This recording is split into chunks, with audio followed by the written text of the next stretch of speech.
order. Let's start with roll call. Commissioner Palmer, would you mind? Yes, great. 4B01. Present. 4B02 is present. 4B03. I'm just checking the chat also. I already did. Okay, 4B04. Present. 4B05 is vacant. 4B06. Not here. 4B07. Jeff, I see you. Present. Sorry, slow. 4B08 Present. and 4B09 is not here, but we do have a quorum. Wonderful. So welcome back after 2 months of summer break. I think everyone on the call knows, but I'll share just in case. When you're participating virtually, please use the raise your hand function and we'll call on you when ready. It would be much easier for us if you were to put your questions in the Q&A and not the chat, but we will check both.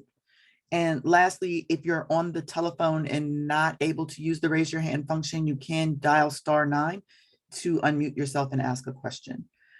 With that, we can start with commissioner updates and we can start with 4B01. Yeah, a couple updates from 4B01. One is that the ground mural that was presented at the June meeting and was supposed to be installed as part of the Piney Branch traffic calming project came before the commission a couple of years ago, has finally been installed at Fifth, Dahlia, and Blair. It has some great tributes to the local community, so I encourage everybody to stop by and see it, which is a result of a lot of work of people in the community and support from this commission. That's the main update I have today. I testified today on the hearing on the Office of Unified Communications, continuing our commission's work by both resolution and letter in the past on ensuring that our community has access to reliable emergency services. And then finally on redistricting, I know we've talked about it a few times in these meetings, but a reminder that the districts do change, but they don't change until January 1st.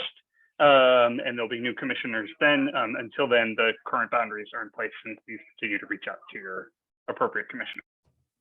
Thank you. Commissioner Palmer, do you have an update?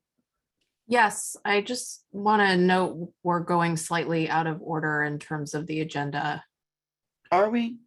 We certainly are. Which is fine. Because we did not approve the agenda Yeah. and we didn't do all of that stuff. All right, let's double back to that after we finish the updates. Yeah, thank you. I just wanted to make sure we didn't skip those. Just trying to keep people on their toes tonight. You know, we're out of practice. We want to Are make you sure paying everybody's attention? paying attention. I have a few updates. The first of which is that we had a great Housing Justice Committee meeting in September where we heard presentations about social housing from Zachary Marks, who works on social housing in Montgomery County, and Rachel Cohen, who is a senior policy reporter with Vox, who recently wrote an article about social housing.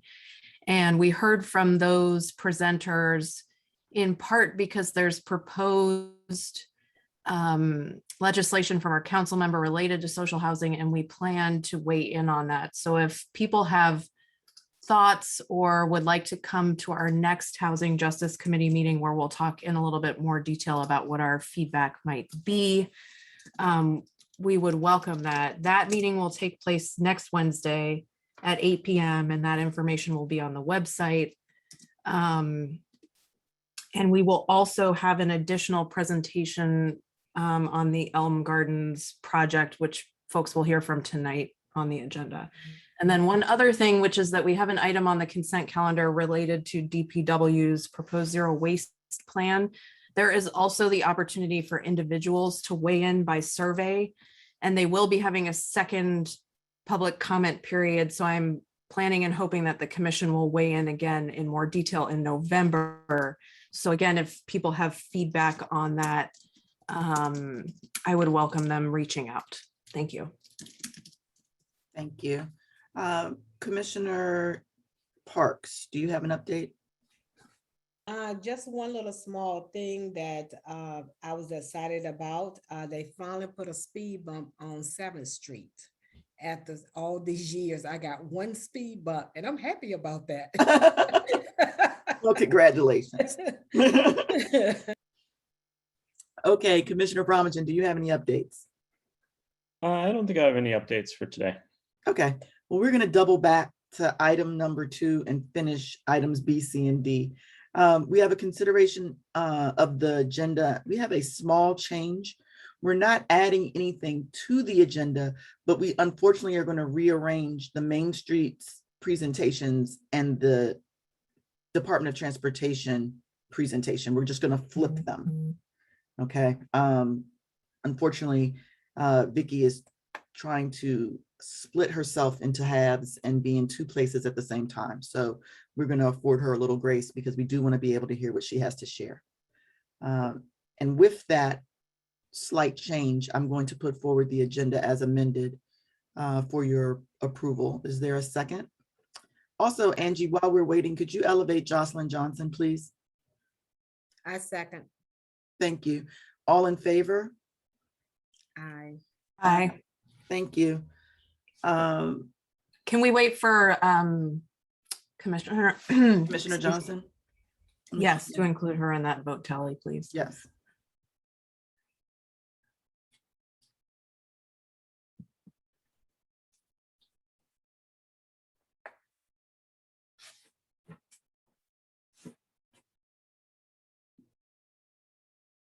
Don't see her in the list. Perhaps I'm missing her. Her hand is raised. Does that help?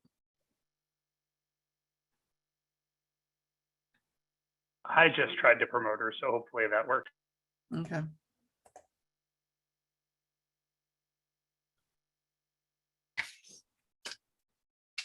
I did as well. Thank you. All right. Here she is. Commissioner Johnson, can you take yourself off of mute, please, if you can? Yes. Okay.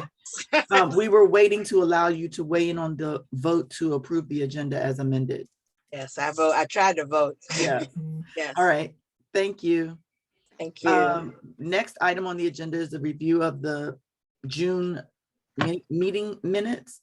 Everyone should have had the chance to review them. Are there any questions, comments, or concerns with regard to them? No. All right, then. I move to approve the minutes as presented. Second. Second, all in favor? Aye. Aye. Thank you. That's everyone. Lastly, the treasurer's report. Commissioner Bromwich. Yes. All right. So 3 things. First, the just the report on we currently have in our checking account $50,195.74. So that's part 1. Part 2 is we should do the we have a quarterly financial report for the 3rd quarter of fiscal year 2022. I will screen share that document just briefly if I can find it. It did get posted with the meeting materials and the link is in the chat.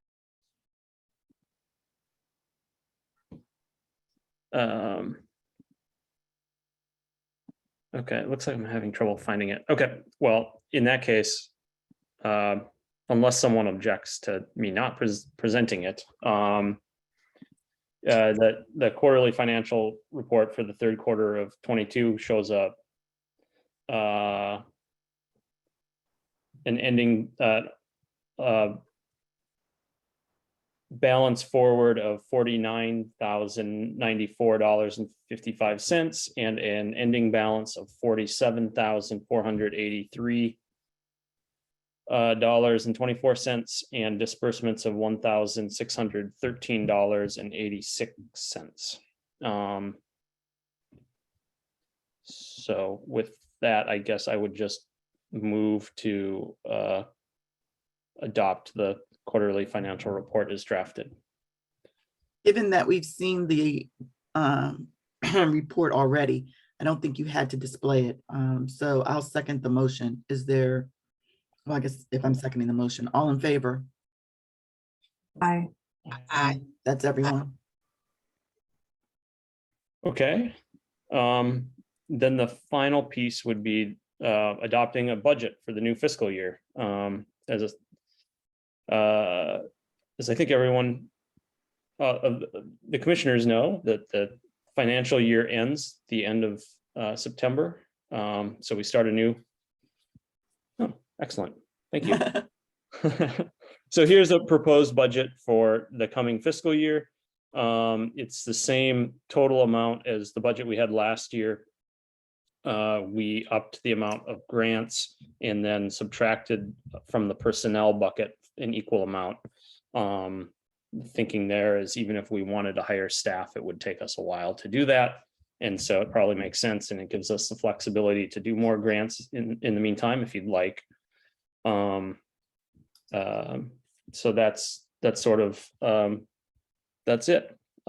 We will, with the changing, when we enter the new calendar year, we will be a commission of 10 commissioners rather than 9. It will increase our allotments theoretically a little bit, but I did not try to add that into this total since it'll happen sort of midway through the fiscal year. But just any questions on this before I move it? No. Okay, well, hearing none, I'll propose we adopt the budget as presented. Is there a second? Second. Thank you. All in favor? Aye.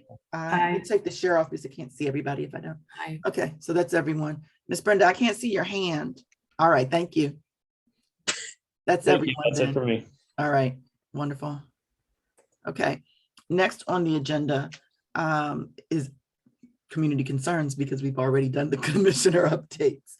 So if you are a member of the community and you have 1 minute to speak and ask any question you might have or share any information that you'd like to share. Unfortunately, because we have a very full agenda, I do have to keep you to the 1 minute. So you can use the raise your hand function now, or you can unmute yourself using *9.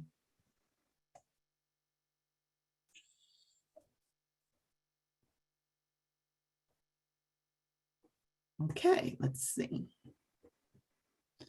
So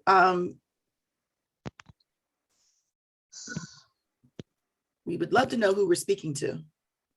Hi, this is Regina Page. Nice to have you.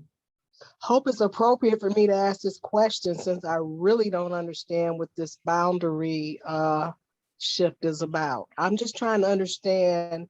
I know I can go to the website. I'm pretty good at using the internet, but I got this postcard in the mail that said I'm now in 4B04, whereas I was before, or I'm currently in 4B01. So that being said, does that mean that the candidates in the existing SMDs, they go with whatever the boundary change is going to be? Let me go slowly. And Commissioner Yates, you can answer, you can add in also, but let me start by explaining why there was a shift. Every decade, the city reevaluates the number of residents inside the ward and inside the ANC boundaries, okay?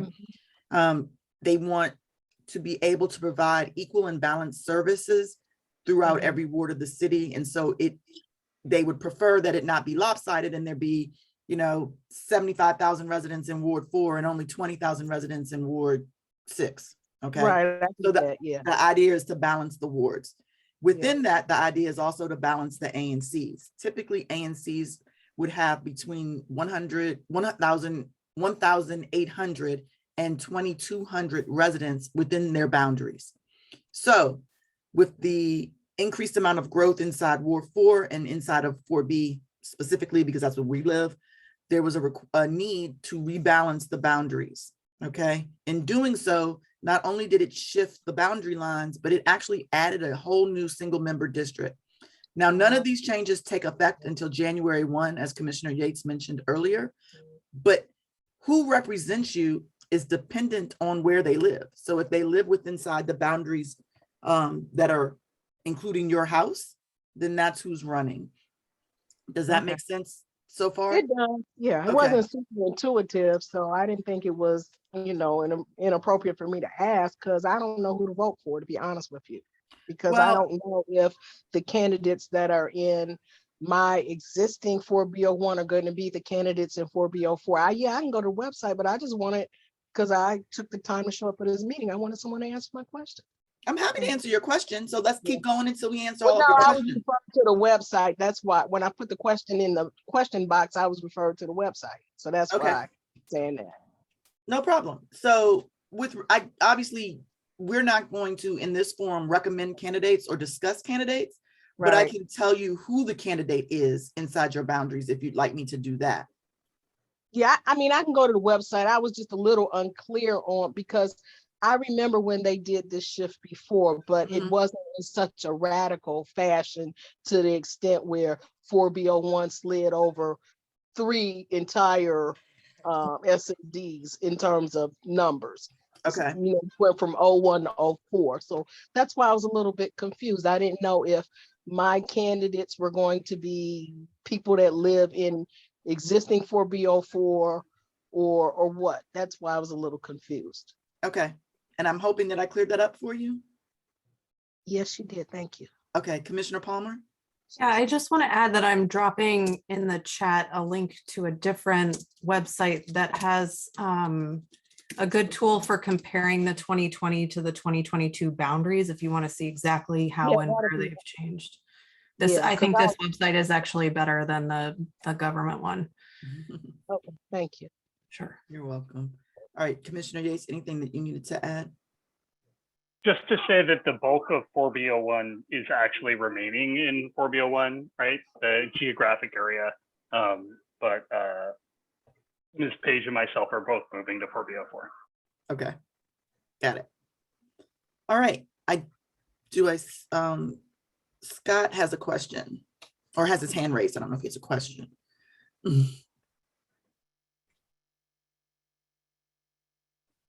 Scott, are you there? Because you're not muted. You can talk. Sorry, Okay. sorry, my headset was actually muted. I thought I had turned it off, turned mute off. But so I'm sorry. Good evening, commissioners. Good evening, community, fellow community members. I just wanted to quickly relate to the commission regarding the semi-parking predicament that we've been experiencing over on the 6500 block of Piney Branch.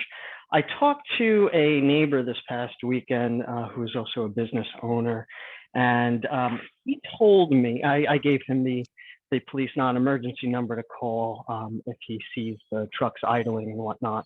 But he also told me that he has seen, I'm going to try to say this in the politest way possible, but women coming and going from the cabs of these semis. And while, you know, you might be able to infer something by this, there's no concrete evidence, but I told him also to, you know, to call police non-emergency on that as well. Not that, you know, not that we're looking to get, oops, I'm sorry, if I'm out of time, I'll yield, but I just want to make the commission aware of that. Thank you. Commissioner Yates. Yeah, I wanted to respond because this has been an issue that I and Commissioner Palmer and Commissioner Johnson have worked on extensively. There have been various resolutions passed about the truck parking there. In fact, it was a response to one of our resolutions that the law changed to make commercial truck parking adjacent to unprotected bike lanes illegal in the District of Columbia. Unfortunately, I mean, if you were at was it our April meeting, I think, when DPW Director Mike Carter joined us, we pressed him on that issue then as well. The consistent answer that we keep getting is that it's illegal for them to park there. We don't need any signage. We don't need any physical changes. DPW just has to enforce the law. Excuse me. Mm-hmm. Unfortunately, working with Councilmember Louis George's office recently, we pulled the enforcement citations for the 6500 block of Piney Branch for the last fiscal year, and DPW only wrote 16 citations for the entire year in that block for trucks parking illegally. Anybody who's been in our community knows that it's been reported far more times than that, and that the trucks there are there more often. I'm not sure how we can get DPW to step up, but I'd encourage you to reach out to the council member's office and ask them to encourage DDOT to put up the signs that they promised the commission and to take physical measures to change the roadway to make it difficult for trucks to park there. Okay, thank you. So Mr. Washington has his hand raised. I'm not sure if it's raised because he has a question or because he's preparing for the presentation. So let's find out. I have a question. Okay. The intersection of Eastern Avenue and Tuckerman Streets Northeast. Mhm. Jeff is probably very familiar with that. Coming down that hill there, on both sides, on the Maryland side and DC side, it says no left turn, and folks come through there like they can't see as they're taking the turn. It's not a turn, it's a slant. And so cars coming up the street, we've had this for many years. It's a tough kind of situation. So I have spoken with different police officers or commanders about it, but Jeff, I just want to, I guess, just kind of keep that back in your mind again, that Eastern and Tuckerman Street Northeast, that's a tough one.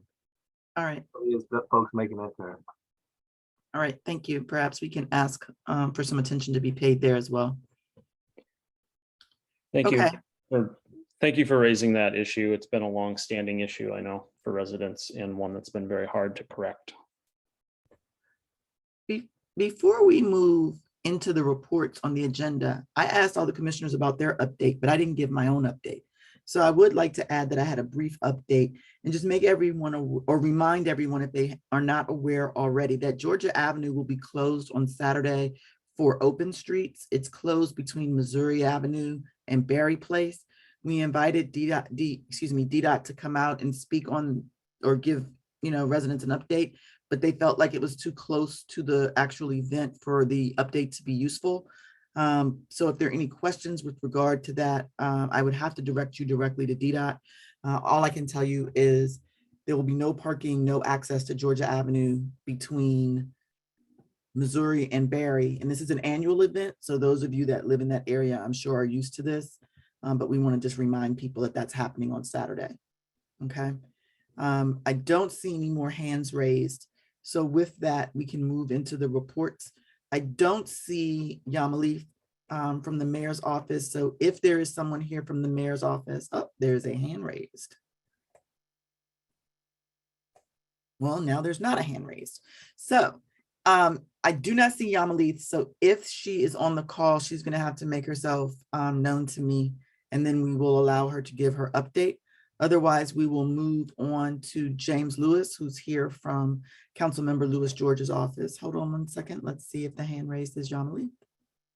That hand keeps coming and going, so I don't know how to respond to that request, but go ahead. I believe it's James's hand that keeps going up when I've been watching. Yes, I apologize. I'm sorry. No worries. I'm preempting you. Hi, everyone. Sorry if I sound a little tired today. I just got my second booster, so just recovering from that. Everyone should do it, but you have a little rough patch afterwards. I hope everyone's doing well. I have a few quick legislative updates. The council is back from recess and our office is hitting the ground running. Last Tuesday, we had our first legislative session, which included passing an emergency bill to create an Office of Migrant Services to provide short-term support to migrants being bused to DC from Texas and Arizona. Unfortunately, the bill also included provisions that restricted access to long-term homelessness services for immigrants and asylum seekers. So Councilmember Lewis George opposed those provisions and will work to remove them in the future version of the emergency bill. So there's a vote coming up in a few weeks related to that. And then there is a vote for a more permanent solution in a few more months. So hopefully we can get some amendments into that bill that will make it stronger and more equitable. The council also passed our bill, DCPS Tech Equity Bill, which would require DCPS and an advisory committee of community stakeholders to produce a comprehensive 3-year plan to ensure all of our students and educators have access to technology they need to thrive. I'll be sharing all these links with the commission and make sure they get shared out. And then this is really important for our area here. Councilmember Lewis George also filed a new bill that would require DPW to issue notices to ANCs and give them greater weight in the decision to remove public litter cans. This is in response to several public litter cans in Ward 4 and across the city being removed, which the council member believes is counterproductive and penalizes under-resourced neighborhoods. Also, there's a lot of problems with when they remove them. There's holes in the ground, water fills in them. We get more mosquitoes. We have people tripping into these holes, and it causes a lot of litter accumulating in parks and near libraries. Another update, I want to thank Commissioner Palmer for mentioning the Green New Deal for Housing Act. There will be a hearing on Wednesday, November 17th in the Housing Committee.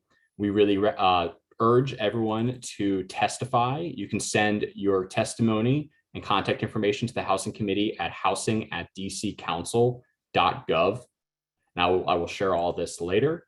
You can read more about the bill on our website. And again, I will share all this. If you can keep me on for a second so I can share this in the chat. We had a great care day in Riggs Park a few weeks ago. Thank you, Commissioner Brooks and Commissioner Huff, for coming through. We had a great time with different DC agencies, knocked on a bunch of doors, talked to a lot of neighbors in Riggs Park and Manor Park. And it was a great day, beautiful weather, probably the first good day of fall. We have a really exciting event coming up in mid-October on Wednesday, October 19th from 1 to 3 p.m. We are having our Ward 4 Senior Jubilee. We'll have a dance floor, food, different DC agencies that help with senior issues, and we're super excited about it. And finally, please sign up for the newsletter. Thank you, everyone. Thank you, and I hope you feel better soon. Thank you. Okay, we're going to leave him up so he can drop some information in the chat. And if Representative O'Leary is here, then oh, I'm so sorry. I didn't ask anybody if they had questions, so don't go anywhere, James. I guess I'm the only one that's out of practice after 2 months. Let's just go in numerical order and start with 4B01. Yeah, I wanted to follow up on the school walkthroughs at the beginning of the year. In my SMD Tacoma Elementary, I noted that the council member noted several issues with the school facilities readiness. Has there been progress to resolving those issues? What's the status of the roof at that school? And I would ask, like, similarly, what was the walkthrough like for the other elementary schools in our commission area, LaSalle, Bacchus, and Whittier? Were there concerns, and have they been resolved? Yeah, a lot of the concerns were noted by our team. I was not at the LaSalle Bacchus walkthrough, but I can get you more information from Will Perkins and from the rest of our team about how those went. We had a lot of issues with things that DGS said they would fix and they haven't fixed yet. We have a running list of tickets that we have been emailing and contacting and calling DGS to follow up on. A lot of them had to do with security, safety, things related to quality of the classrooms, the libraries. This is across the board.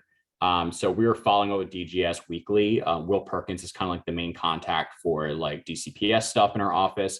And I'll be happy to connect you with Will for more updates on the specific ANC schools. Okay, Commissioner Palmer. Yes, thank you.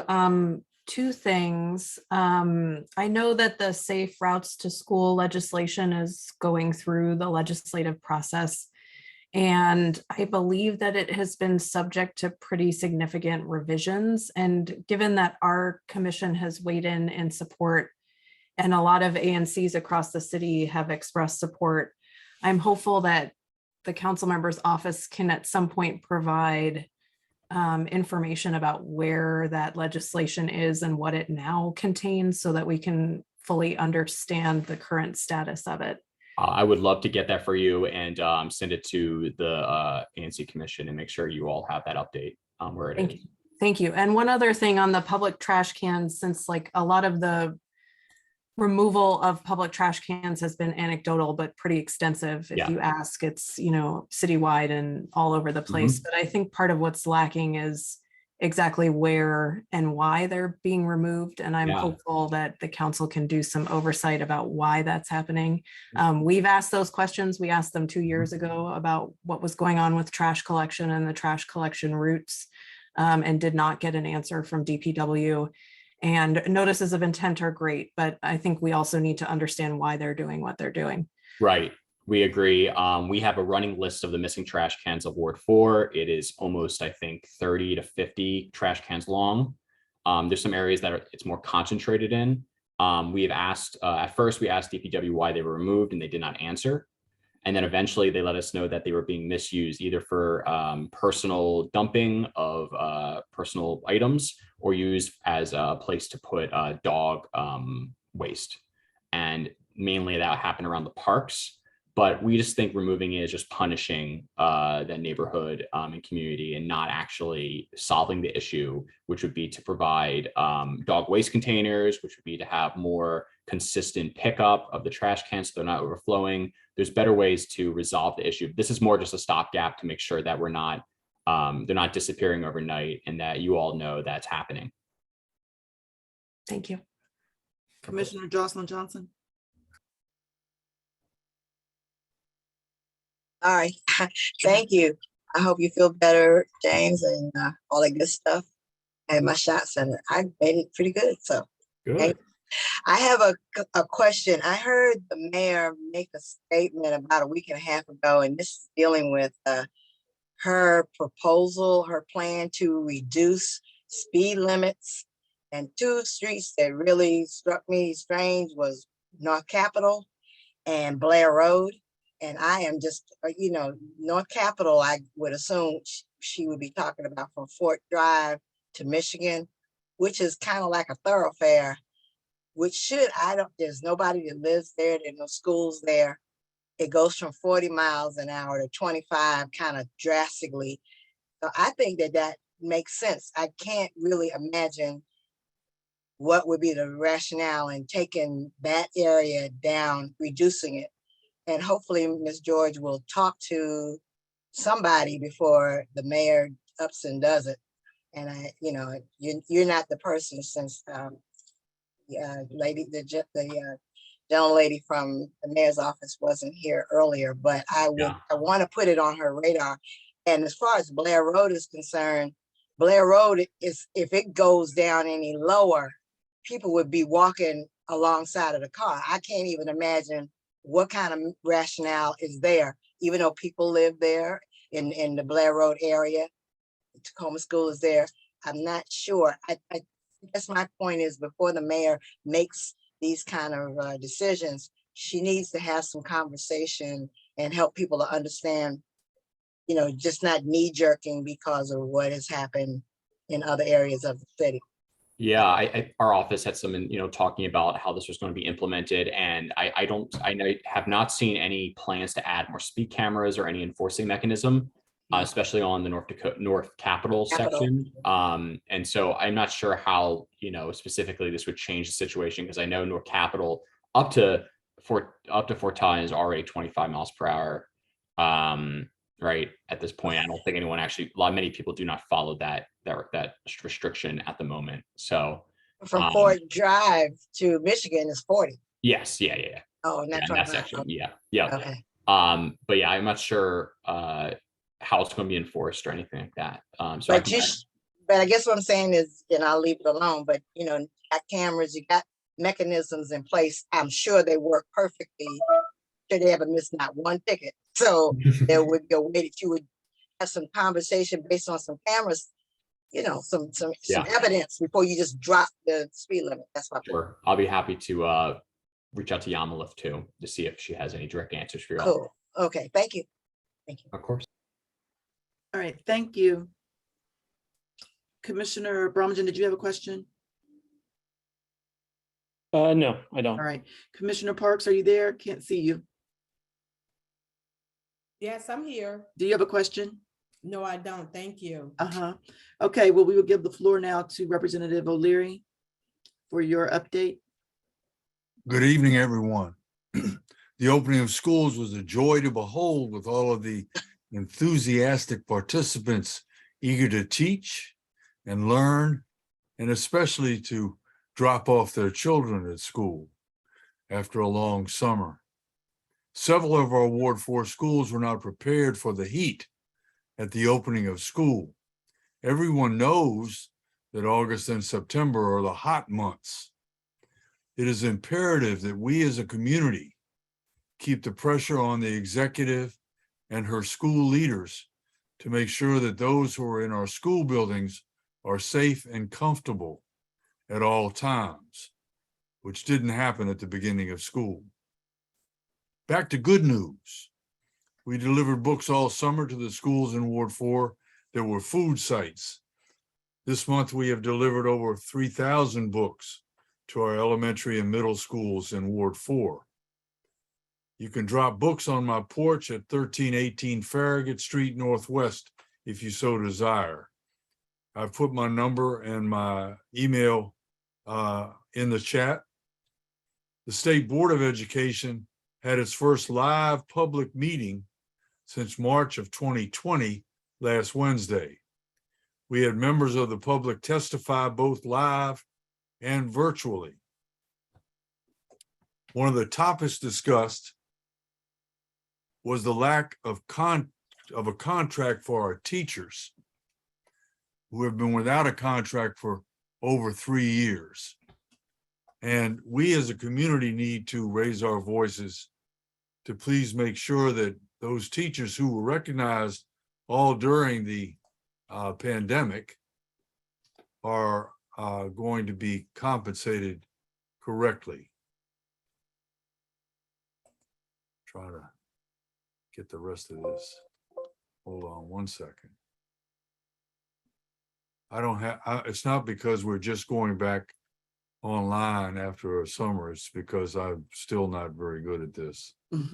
That's okay. Please contact me for any school-related issues. And you have all my information in the chat. And I really mean that because I can't do anything to help your children or your grandchildren in their schools and the buildings in the schools if nobody gets in contact with me. Thank you very much. It's great seeing you all again. You too. Thank you. Commissioners, do you have questions? No. You're off the hook, Representative O'Leary. Unless there's Alrighty. some raised hands that I'm not aware of, you are free to go. All righty, I'll hang for a little bit. Thanks. All right, thank you. So as I mentioned earlier, we're going to hear from the Main Streets first while we wait for DDOT to return to the call, making sure she's not back. Okay, so we're going to start with Laura Barclay from the Old Town. I work in Old Town. Old Tacoma Business Association. Main Street, Tacoma.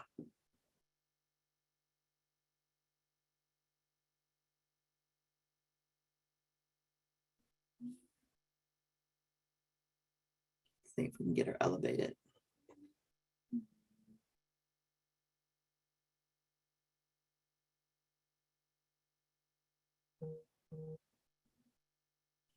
You're on mute, dear.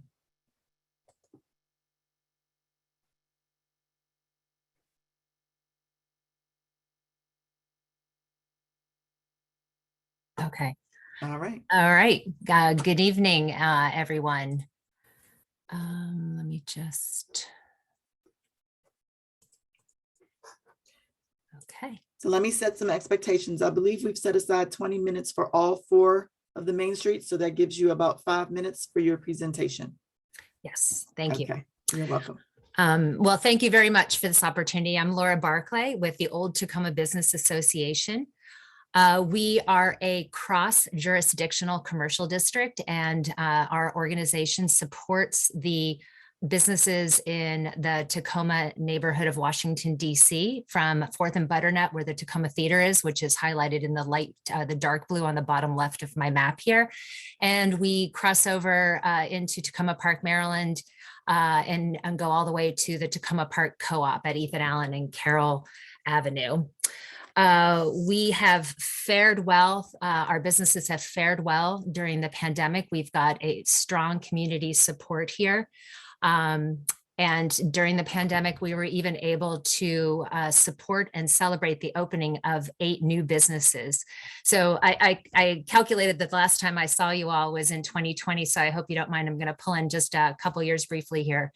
So we celebrated the opening of 8 new businesses. We did ribbon cuttings with Council Member Louis George, and these are 8 new businesses in our commercial district that are made a great addition.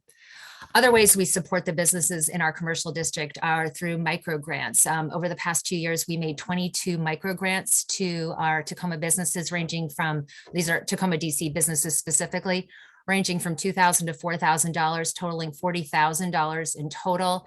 And businesses primarily use them for rent support over in this period, but some have started some new projects with the money. Our organization also manages a revolving loan program for the Tacoma businesses. This program has about $150,000 in it, and we make loans ranging anywhere from $10,000 to $50,000 to our small businesses.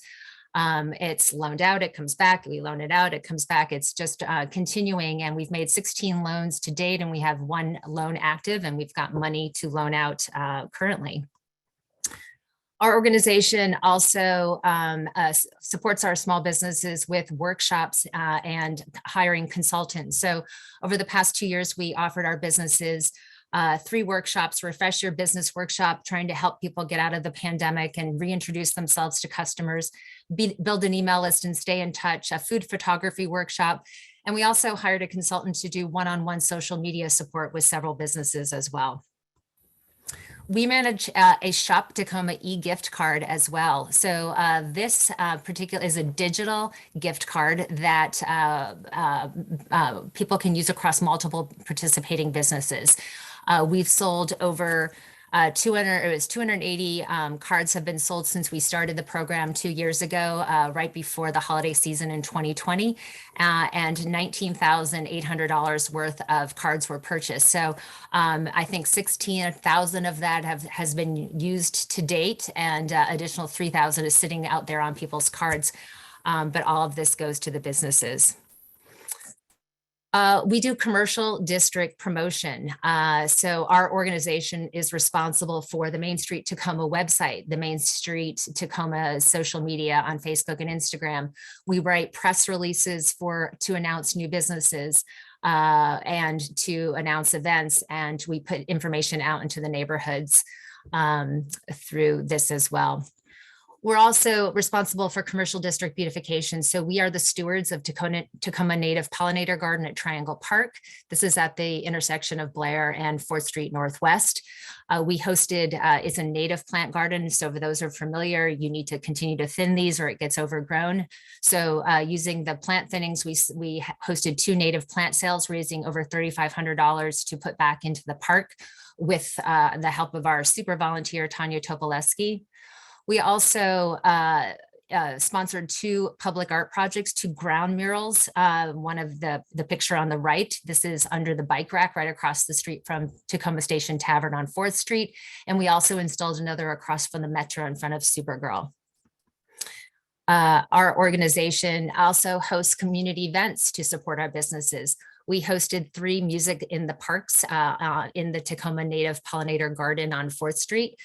We hired jazz musicians, we invite food trucks, we set up tables and chairs on the sidewalk, and we get several hundred people that come out to enjoy the evening. We also introduced a new holiday market at the Tacoma Theater called the Pajama-Rama Holiday Market this past year, and we'll be holding it again in 2022. This event ties into our annual Pajama-Rama, which is a retail shopping event where shoppers are rewarded with discounts for shopping in their pajamas early in the morning. Well, we wanted to extend the day and also focus activity on 4th Street, so we introduced that as well. We also hold other community events throughout the commercial district, all with the end goal of making Tacoma look like a great place to visit with lots of activities. So no matter where in Tacoma the events are, I think they benefit all of the businesses with that. So I invite you all to come out to the Street Festival this Sunday, October 2nd, if Hurricane Ian doesn't hit us. So thank you for the time tonight.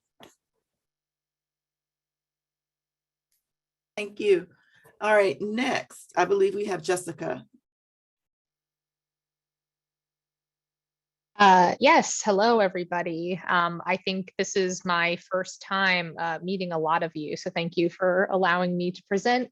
I am the interim executive director of Upper Georgia Avenue Main Street. Our program runs from Missouri Avenue all the way up to Eastern Avenue. So we go all the way through Brightwood, Tacoma, up into the border of Silver Spring.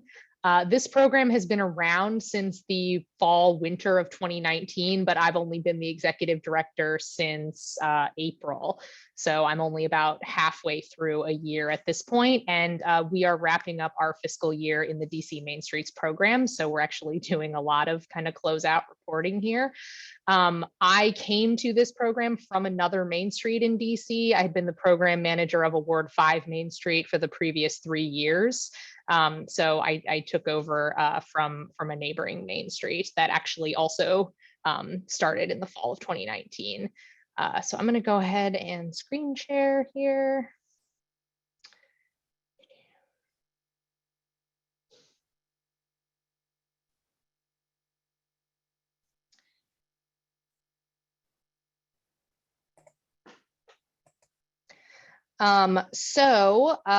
Basically we gave out, there were several grants given to businesses before I started this year, mostly in the technical assistance vein. We do some of the same things as the Tacoma Business Association, where we provide grants for things like social media, accounting, legal consulting, and things like that. So we gave approximately $11,000 to 4 businesses. It was a combination of again, legal assistance. And we also helped several businesses apply for other city financial aid, such as Great Streets grants. I'll sort of get to the success of that in a moment. After I came on board, we launched our 2022 Direct Grants to Businesses program. So for this year, so we gave grants to 6 businesses. You can see a couple examples. We did some marketing for Rockstar Pediatric Dentistry and some exterior improvements for Maleta Cafe, which is a new business. We also helped a couple of businesses purchase equipment so that they could expand their business operations and offer some new things to the community. On the right there, you've got Fitness Factory down on the south end of our Main Street, which purchased a bunch of spin bikes, so it's able to offer spin classes now, thanks to a direct grant from us. We also are looking to expand our community event portfolio. We just did our second Art All Night literally on Friday. So if you see, you know, sort of death in the eyes of me and my colleagues, that's what that is from. We had 6 locations along Georgia Avenue, all the way from Emory Methodist Church up to Tomoka Coffee. We did live painting. We had a Native American dance demonstration. We had an interactive staircase at the parks at Walter Reed that people could tap dance on. And it was very successful, and we're hoping to grow that even more next year. Again, this is only the second time our Main Street has done this, so I think there's a lot of cool things that we could do in the neighborhoods with it. We actually are in process of installing the Upper Georgia Avenue light pole banners. These were designed and printed before I started, but they are finally going up. They're only up, I believe, on the eastern side of the Main Street, and they're going to be going up and down the western side over the next couple of weeks. So that spans the entire Main Street. We are also still looking to build out our community advisory committee. We currently have 7 members, but I'm hoping to get to at least 10. And if anybody ever wants to, you know, attend one of our community advisory committee meetings, either to learn more about the program or because you're interested in joining, we'd be happy to have you. Be happy to share our public meeting schedule. Going back to what I said before, we had some successes earlier this year with helping businesses on Georgia Avenue apply for DC government funding. 3 of the 4 businesses that we assisted in applying for Great Streets grants received Great Streets grants. Those are $50,000 grants a piece. And a 4th business on Upper Georgia Avenue also received a grant. So we're hoping to see some big business build outs over the next few months as we support them going through that program. And you know, follow us on social media for more updates like this, and sign up for our mailing list, and happy to answer any questions. I think we will save all of the questions for the end after all of the presentations are complete, if that's okay, Jessica. Of course. Okay. Next, we should hear from Gabriella. I do not see Gabriella in the list. So Gabriella, if you are on the call, would you please unmute yourself and let us know? And while we're waiting, we'll move to Edwin Washington. Chair Brooks, I believe that Gabriella said she might be running later, so we should just keep an eye out for her joining the meeting. Okay.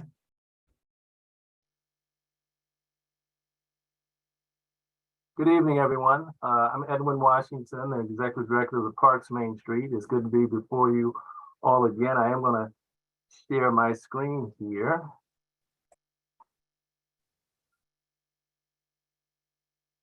All right, are folks able to see this here? Yes, we are. Okay, very good. I'm just going to kind of go through this here. And what I wanted to do is just start a little bit, just talking a little bit about our boundaries. Our Main Street is not contiguous. I think we're the only one, or very maybe another, that's not a contiguous kind of Main Street. So our streets don't cross anywhere. We're actually in two distinct neighborhoods: the Manor Park neighborhood and the Riggs Park neighborhood. We do market as a one Main Street, but they're certainly distinct. The Manor Park boundaries are 3rd Street between Rittenhouse and Sheridan. That is an iconic neighborhood there. Businesses over 40, 50 years that have been able to be there and sustain themselves, some in fact 50 or so. So I just wanted to share that. And then on the Riggs Park side, we had our boundary is at Galloway and South Dakota, up through from South Dakota through 2nd Street northeast, up by where the dead end for New Hampshire Avenue, and then we go on Riggs Road between Chilham Place and the Metro Bridge. What I wanted to share with you is just some factoids about what we've been able to accomplish this year. And the year does end, as I've heard several people say, for the fiscal year ends this Friday the 30th. So we are rapidly coming toward that. So first off, just want to share that during our fiscal year, we granted $47,200 to 13 small businesses. That did include direct grants for things such as rent or for build outs, equipment, to help employees to look at, to hire an employee for a pilot period to see if they can extend the hours of a particular business. So 13 small businesses across the Riggs Park and Manor Park area. We had a little slow year here, $4,272 of monetary donations, and that's individual gifts, board members, and also some corporate dollars, some small business dollars, and about $8,000 in in-kind donations. My office is at 210B Riggs Road Northeast, the Trophy Insurance, and I have the 2nd floor of that building, and it's very nice. And we have they helped us out a lot in kind on that. So far, our support this year, not 396 hours of technical assistance. We have 41 volunteers, up from about 10 last year. We have 386 hours of volunteer hours. Certainly a good portion that has to do with our board members, as well as those who helped us in the particular events that we've had. Our followers, we continue to build on that. We had some good social media doing art all night. We still determine our unique site visits, and for our newsletter, we had 743 opens and clicks. First time we really looked at that, so we thought we'd share that. So that's a little bit of the factoids about the Main Street, the Parks Main Street. Our board, right now, we are in transition. We're always recruiting for new board members through the community. We have some board members who have cycled off. Also, let's see my time here. Let me just go through this. Let me go to our government partners. It's our donors. Let's see. Oh, geez, 4B is a partner. That's great. Let's see, donors and sponsors. Some of our, we had on this list to the right, you'll see our 41 volunteers. We got some great support for Art All Night this past week with Chick-fil-A, Riggs Park. They're actually Fort Totten, but the owner Alan Thompson said we can promote it as Riggs Park because I see that S there. We'll correct that as Riggs Park. Sidear Printing, a small business printing company right there in right here in Riggs Park, and Unity is another small business that helped us with our t-shirts. They got a lot of play this year, some in-kind dollars. Let me just flow through here real quick. Some of our individual donors, community partners. Events, we had several this year. I'll go quickly. Our vice chair talked with Catholic University students about small businesses, their master's program, Small Business Saturday. I bring attention to Miss Vanilla Powell Bean. She just turned 103 years old this year. She's a great supporter of Small Business Saturday. We have Manor Park Barbershop and then Hellbender's Brewery. We had a coat drive doing Giving Tuesday. Our annual meeting was the 21st of December. We had great turnout for that. We were very pleased.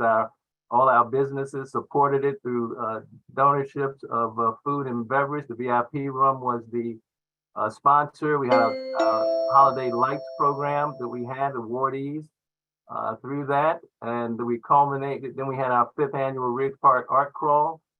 This here, you see the window here. We call this our living mural.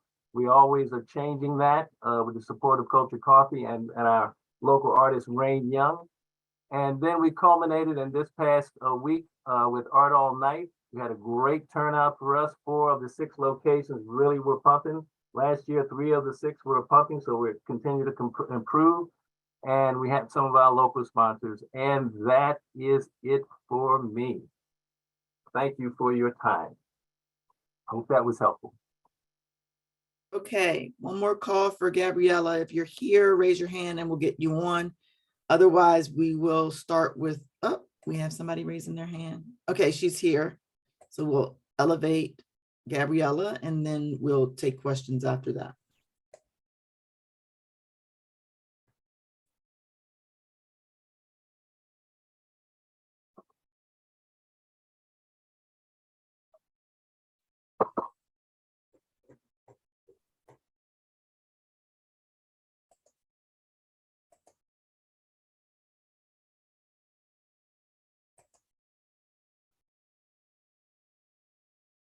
Okay, she's here. So Gabriella, please unmute yourself and then you have 5 minutes. After that, we'll take questions. Oh, I have a giant picture of myself in the back. Let me remove that. In the meantime, I'll start talking. I have a terrible connection. So right when you called me, my internet is in bad shape right now. So I'm not going to do any fancy stuff. I'm just going to give you a quick rundown on what we do. Let's see if I can fix that. Well, I'm just going to give up because I'm not sure how to fix it. I was in another meeting, and I don't know how to take that picture of myself away. But anyway, okay, let's do this. Don't worry about it. Yeah, we are, our organization is called Uptown Community Initiative, and we run 2 main streets. So we run Uptown Main Street, which is relevant to this ANC because we cover all of Kennedy Street Northwest, from North Capitol all the way to 14th. And that includes something called Colorado Triangle. And then from there, 14th all the way to Spring Road. And now we have the new Petworth Main Street, and that is Upshur Street from 8th to 13th and Georgia Avenue. Georgia Avenue starting at Upshur and going all the way to Missouri Avenue. But relevant to this ANC is, of course, a piece of Kennedy Street. Similar to our colleagues, we also give grants. That's probably a very important part. We provide technical assistance and grants to our small businesses. We also gave out approximately $45,000 in grants. This year, ours were small, between $1,000 and $3,000 for 25 businesses. And we also do referrals, technical assistance, in-house assistance to businesses with a myriad of problems. The past 2 years has been surviving the pandemic. Now we've had more growth and we have more new businesses. And we're dealing with commercial leasing issues, vacancies, filling vacancies, helping people move from one site to another, and a lot of legal and tax issues. Of course, on Kennedy Street, public safety is very important. Unfortunately, it does affect business. So we are very much involved when it comes to public safety. But when it comes to fun stuff, we've done quite a bit. We've had a very busy September because for all summer, we've been doing third Thursday on Kennedy Street. And that means pairing up with the library, with the mobile library unit, and then doing programming with the library every afternoon of that third Thursday. So that's been great on the corridor. The last one, which was on the 15th, we had a foam party. The next day we celebrated Parking Day. We've done Parking Day 5 years in a row, where we turn a parking space into a parklet. And we had, free ice cream and other treats, coffee from La Coupe Coffee and other folks. And so we do that every year on Kennedy Street. And then we had Celebrate Petworth, which is a huge success. We did not organize it, but we obviously paired with them, and we will be more involved. And then we had Art All Night on Friday. So we've been very busy, very successful. We had Art All Night on both Petworth and Uptown. So hopefully some of you maybe came out. If not, well, we're going to do it again next year. We had very successful. We also, at the same time, we're celebrating Hispanic heritage. So it had a lot of Latino culture represented in the art and the dance and music that we offered. During the year, we also do movie nights. So mark your calendars. We have a movie night October 7th, which is a Friday. We will show the Spider-Man movie and the one that's animated. And we are going to have DJ, music, a bouncy house, all kinds of fun. That's on Kennedy Street, Kennedy and 7th, on Friday the 7th.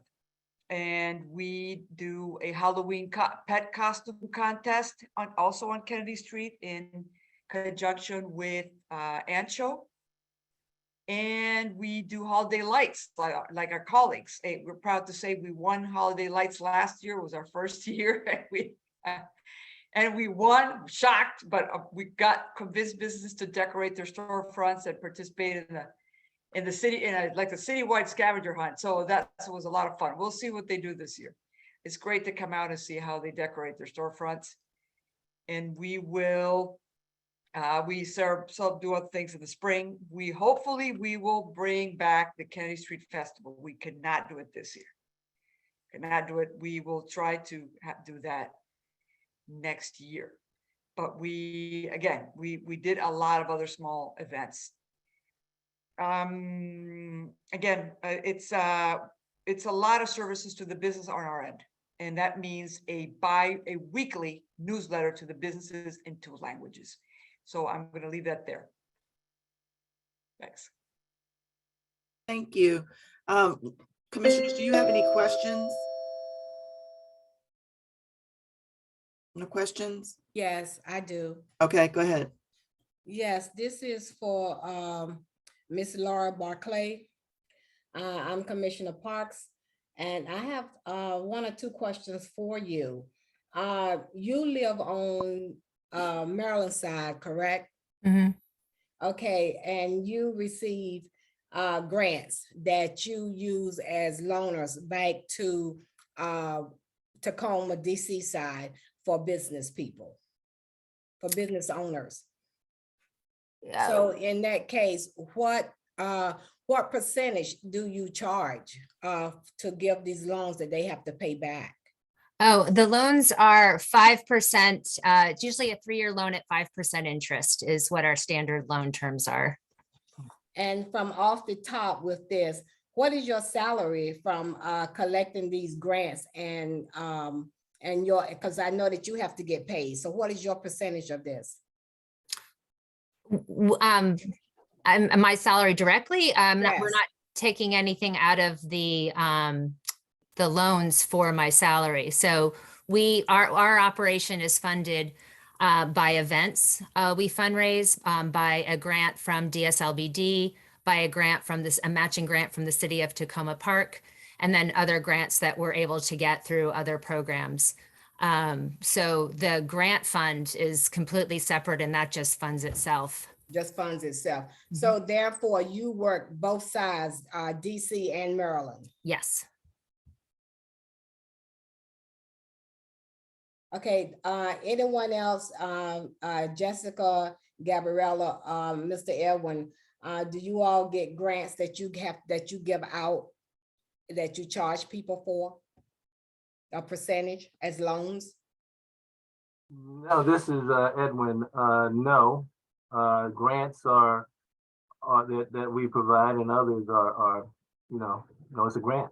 They have to abide by what they wanted the grant for, and we'd all check and make sure that's done. But yeah. Yeah, I also want to add that the grants are competitive. You must, depending on what every year we have changed the grants, depending on needs, depending on competition. Other years we have given grants, for example, that only go for facade improvement, for signage, new windows, new doors and such, paint, and they are competitive. Okay. So folks need to provide a certain documentation and answer certain questions. They need to have their documents in order to apply for the grants. If they don't have their document in order, then that's what we're there for. You need to get your business license? Has it expired? Have you paid your taxes? Do you have your clean hands and all these other documents? If you don't have that, then we do that. We help people get up to speed and be compliant. The other thing we do is help them apply for other grants. So in addition to the small grants that we give, which are competitive, we helped our businesses apply for Great Streets, the Small Growth Fund, the Robust Retail Grant, and also helped them prepare to get a loan. So I spent a lot of my time trying to help businesses access these grants that were available this year. And I know my colleagues also helped the year before help PPP loans, which from the federal government. Now, these are very unusual times. Normally, when you run a business, you're not running a charity, you run a business to make money.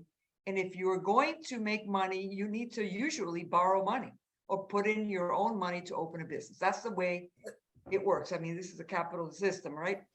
And so in other words, you're saying that usually help people get a loan, but this has been unusual years, and we understand people needed to do grants. They needed to access grants, and the federal government and the local government had this money to give. So we wanted everybody to have a chance to get the grants. So that, as my understanding, has been the case since the pandemic began, correct? Correct. Yeah. There's a question in the chat that I want to address. And actually, I'm going to speak. I'm sorry, I'm finished. I'm sorry. I didn't mean to interrupt you. I just kind of thought you were finished. Okay. I'm sorry. We're in sync, Commissioner Parks. I just kind of knew that you were kind of finished.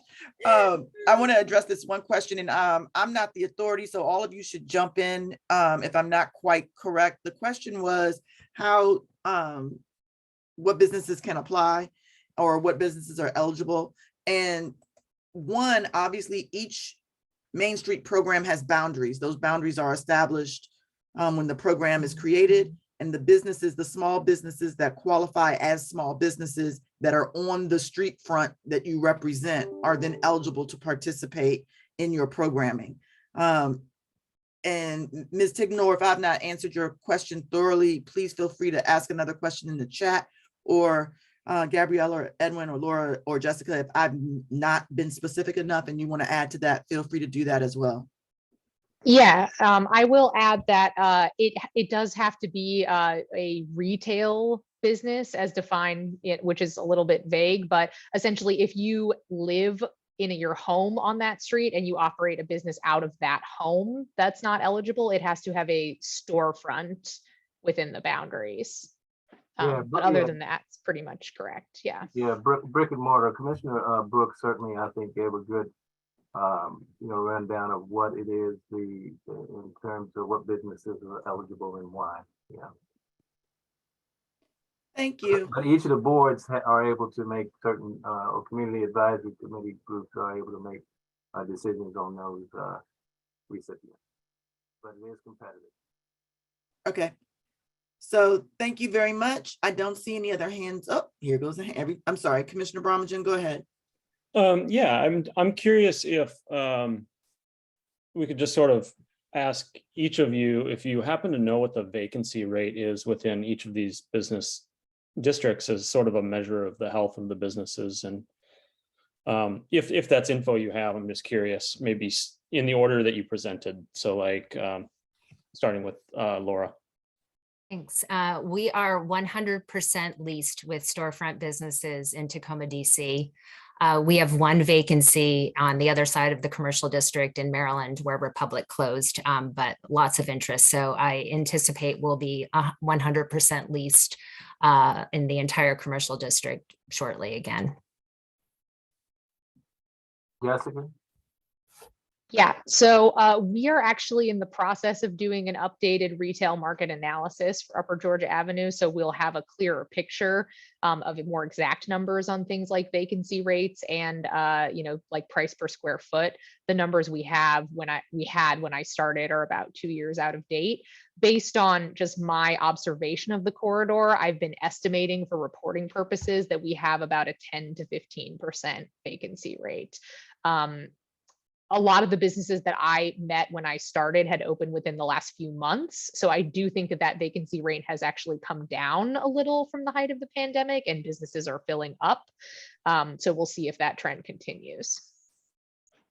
Yeah, in the Parks Main Street, a couple things related to businesses. We lost during the pandemic. We lost 2 businesses, 2 of which were within the Manor Park area. One was a longstanding daycare, Goldie's, over 20 years, I believe, and then another consignment shop, Cases Collection. But we were able to replace both of them. One with Quintessence Health and Wellness, and the other with another daycare, the Learning Curve. And this is in Manor Park. Over in Riggs Park, we picked up 3 new businesses.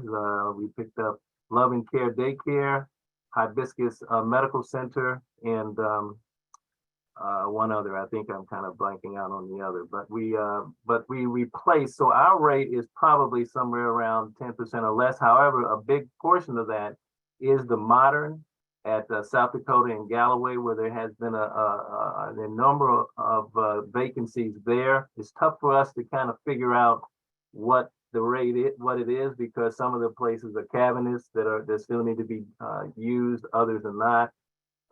But that's a big part of many of our vacancies is there. Our small local businesses that had an area, they were able to sustain themselves. But again, we lost 2, gained I gotta say we gained 3. All right, we have 30 seconds left that I would love to just thank everyone for coming. We appreciate your updates and look forward to hearing from you again. Commissioner Brooks, I have your shirt. Do have your T-shirt. I will wear it proudly. There you go. All right. Edwin, I didn't think you were wearing that shirt when we started, and then I just looked up and you were wearing it. I was watching to see what you all were going to do, and I said, "Oh well, I'll put it on there." Yeah, we had a great time at Art All Night, so I'm looking forward to it.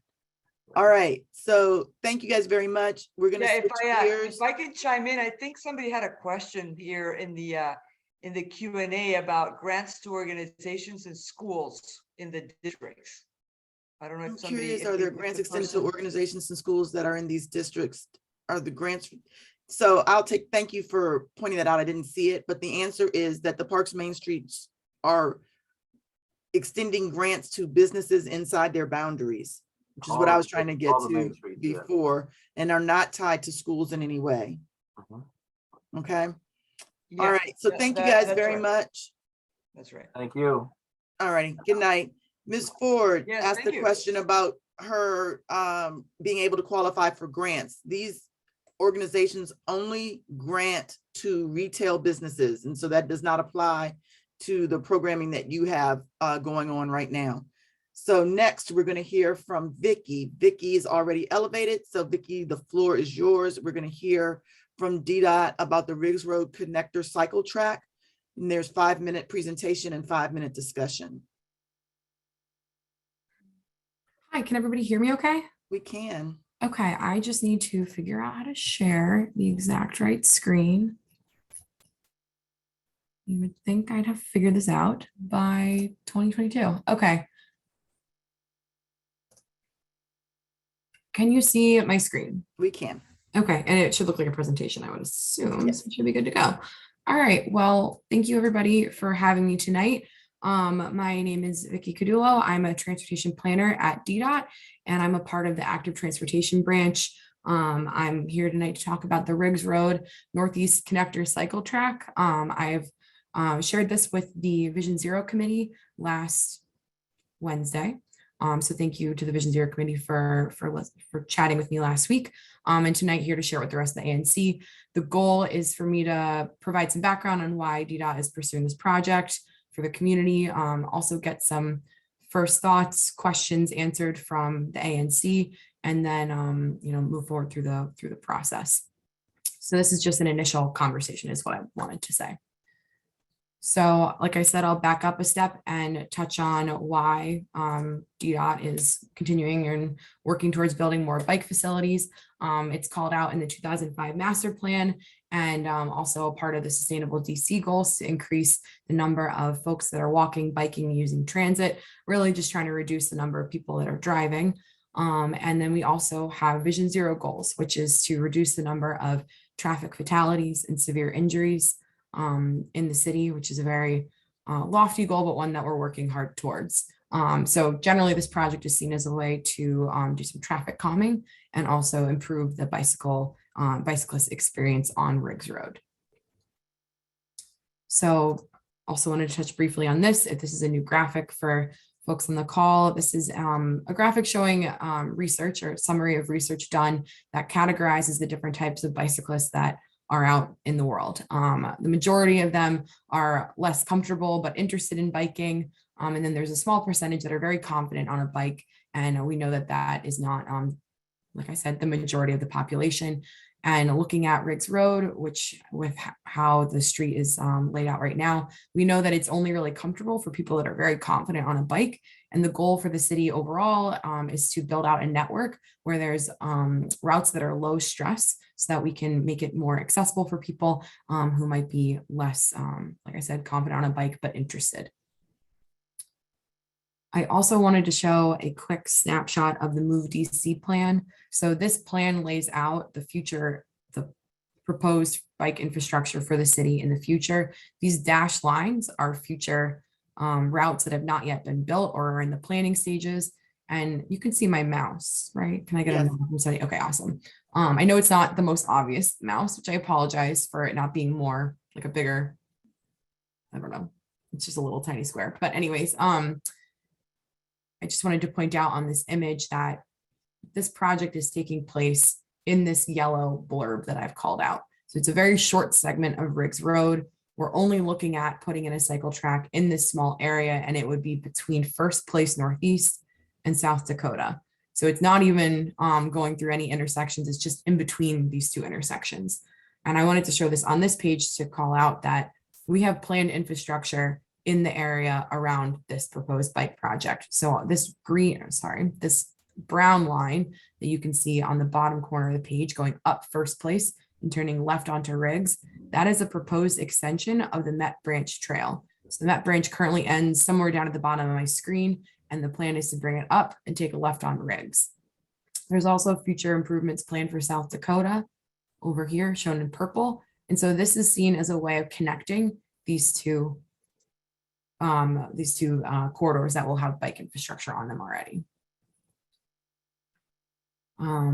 Sure, people are familiar with, just traveling around the city and seeing cycle tracks and protected bike lanes, but this is a list of examples of projects that DDOT has already executed. And so I recommend or encourage people, if they are unsure exactly what to expect, here you can see 4th Street in the background of this image, but here's a list of other examples of bike facilities in the city. And this is intended to show that we are not new to this. This is an area of street improvement that DDOT is well versed in.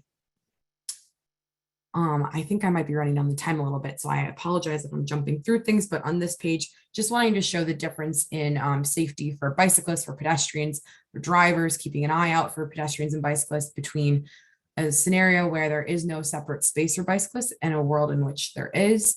And this is what we're really trying to move towards. So back to the project. So I described it at a high level, looking at the Move DC plan, but getting into the nitty gritty of it, I mentioned earlier that we're looking to pick up where the end of the Map Bridge Trail will be.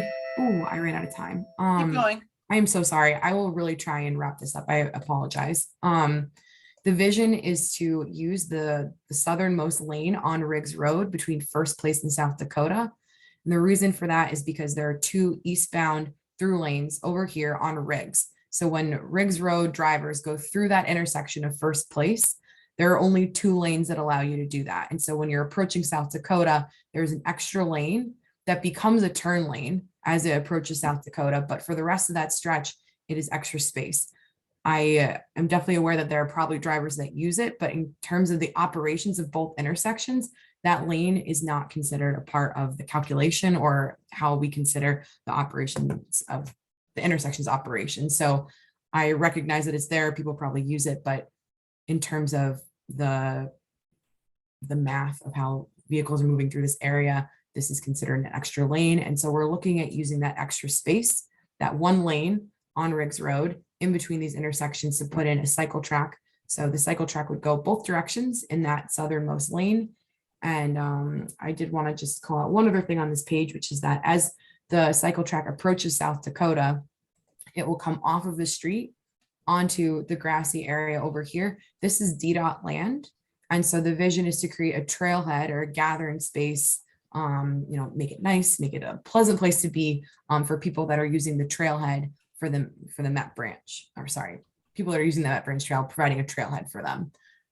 So like I said, the cycle track would come off of the street onto this trailhead before South Dakota. So bicyclists wouldn't be fighting with drivers for space at the South Dakota intersection.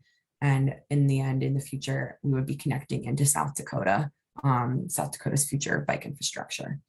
So like I said, it's a short segment. This is looking down the street as though you're looking east on Riggs Road. So like I mentioned earlier, this cycle track would only be on the eastbound direction, and it would be 2 lanes for the bicyclists going each direction, but it would be on the southernmost part of the road. There would be a barrier between the bicyclists and the drivers. We're looking to make that like a robust barrier so that we can ensure that the bicyclists feel safe and are safe, and also to make it clear that drivers shouldn't be driving in that bike lane. And this is, like I said, just showing the street view. Apologies for rushing, but I don't want to be cognizant of time. I wanted to show one image from the street view of a street in DC where we have done the exact treatment I described earlier, where we bring the bicyclists from the road onto the sidewalk, out of the way of the vehicles using an intersection. This is on Brentwood Parkway at Mount Olivet. So if you're curious and you want to go see it in action, you can go take a look. It's a tactic that we've used in other parts of the city. And that is the end of my presentation. Just big picture, the point I wanted to bring home is that this is a project where the city is looking to improve bike infrastructure in a way that also will provide traffic calming. There's no parking being removed. Something I don't think I mentioned at the beginning, so I apologize, is that this project touches ANC 4B as well as 5A. I was a little bit late to this call because I was just talking to 5A. So I just want to call out that I am doing my due diligence, speaking with both groups, and going to take all the steps necessary to make sure both sides, both ANCs are brought along for the ride of figuring out, this project. So Okay, let's start with commissioner questions. Commissioner Yates? Not a question, but I just wanted to remark that I want to say that I actually appreciate this project from a vehicle operations perspective.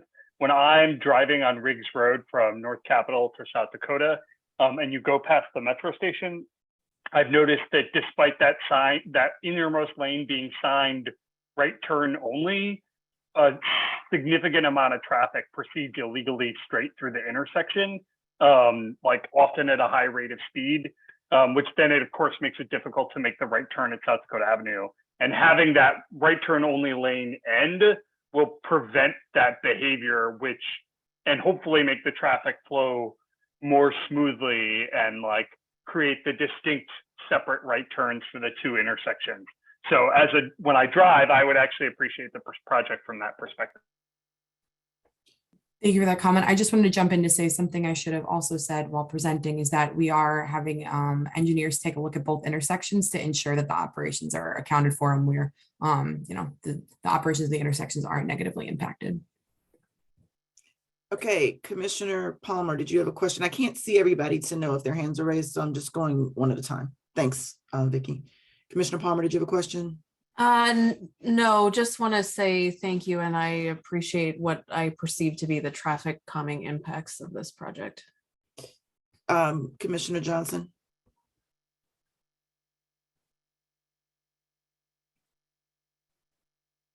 Commissioner Johnson, we can't hear you.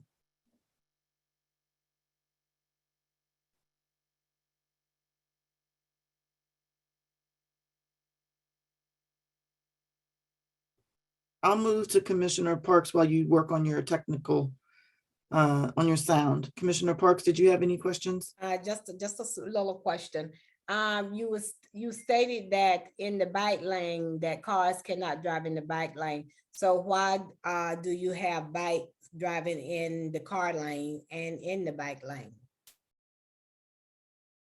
You have the bicycle riding in both lanes because it has the bicycle where the cars are and you have the bike lane, but the cars can't drive in the bike lane. I just to clarify, do you mean on this corridor specifically? I haven't been down this corridor. I have been down South Dakota, but you don't have it on South Dakota, but I've seen it elsewhere. Yeah, no, I definitely know that there are places in the city or just generally, not just in the district where bicyclists choose to use the road. I can't comment on why they're choosing to do that, but the goal of the district is just to provide a safe place for people that aren't comfortable riding in the road with drivers and make that distinction more clear for everybody. Thank you. Yep, thank you. Okay, so Commissioner Johnson, can you? Can't hear you.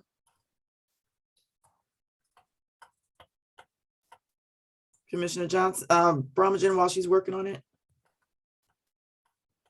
No, thank you for the presentation. Appreciate it. Commissioner Johnson, one more time, going once, going twice. Can't hear you. Let's go. So I don't know if your speaker went out or something, but we could hear you before and we can't hear you now. But I have several points, so you have time to work on it while I make my points. So I'm sure everybody knows this is a project. This area is across the street from my SMD, but also across the street from my home. This is an area that I travel quite frequently.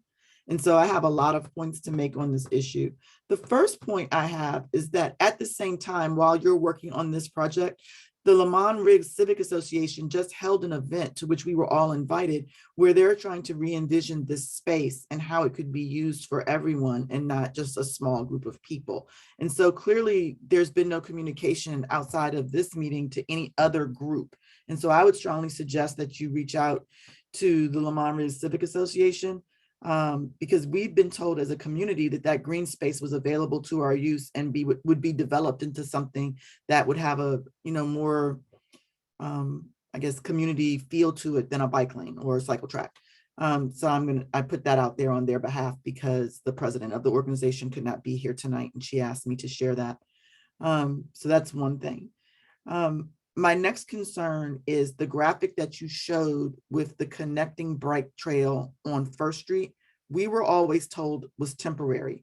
The First Street residents, of which I am one, so full disclosure, have been told for years, have opposed that location for years and have been told for years that by Michael Alvino, the DDOT would continue to pursue a different path for the bike trail, which would then be behind First Street. So I want to be clear that using Riggs Road to connect something that might not be there is concerning as well, because it implies that it is going to be there and it's going to be there permanently.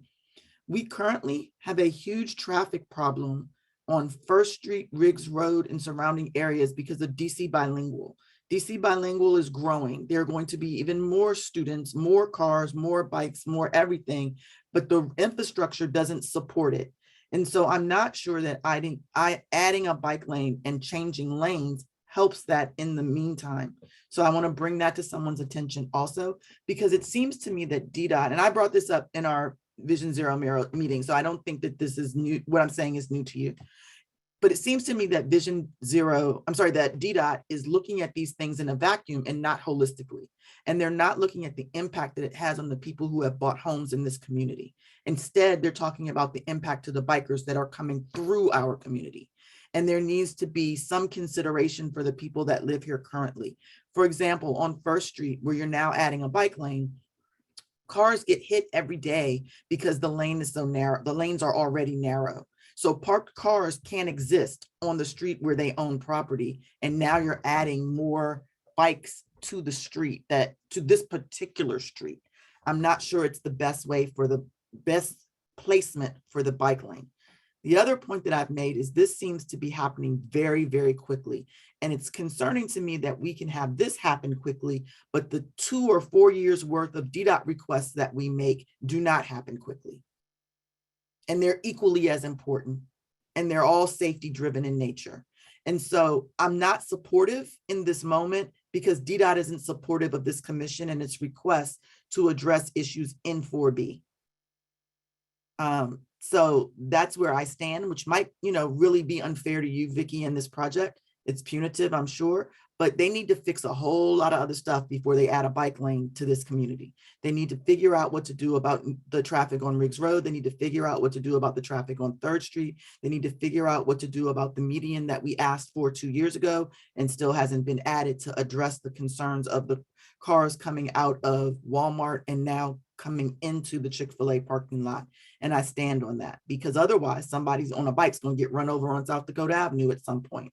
And then then there's going to be a whole, spiel about traffic safety in a community when in effect, DDOT didn't do what it needed to do to ensure safety. So that's my spiel about this project. In a vacuum, I don't necessarily have an issue with the project, but we don't live in a vacuum. And so there needs to be some other assurances made from DDOT about how they're going to address these longstanding concerns that they've been putting off for a very long time. Commissioner Johnson can't speak. You can type a response if you want to, Commissioner Johnson, but that's about all we can do for you right now. Vicki, I'm going to see if there are any other residents that have questions, and we'll go from there. There were 2 questions in the Q&A, if I can read them, Chair. You can. Dolores Ford wants to know the right turning lane onto Riggs Road. How are right turning cars going to safely avoid bikers? How safe will it be for walking pedestrians once the bike lanes are implemented? I'm sorry, I'm very much a visual person, so I'm trying to pull up the question myself. Could you repeat that for me if you don't mind? I think it's basically, and the other one is very similar, so I'm going to just read them both.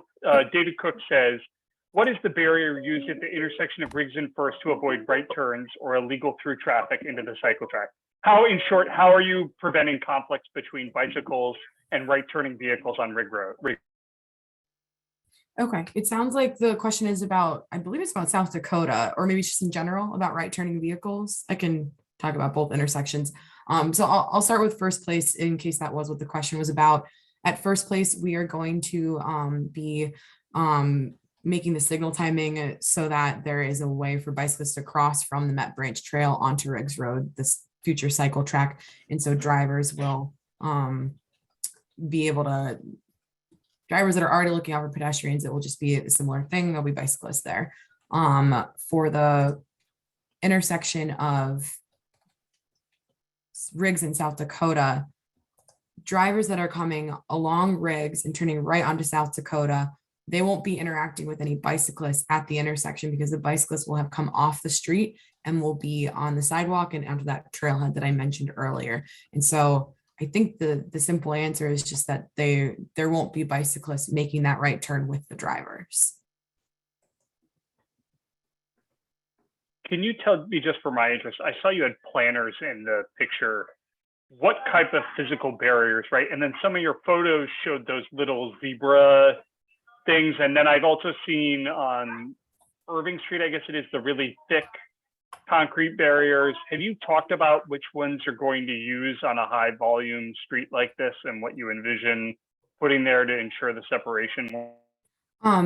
Great question. That graphic showing a planter, I think in short is a placeholder. We're looking at what we can fit there, what is the best way to protect the bicyclists while also making it possible for the drivers to safely travel down the road. But the goal is to make it as robust as possible. And we're looking at making sure turning movements can safely make that turn and not impact whatever protection we put in place.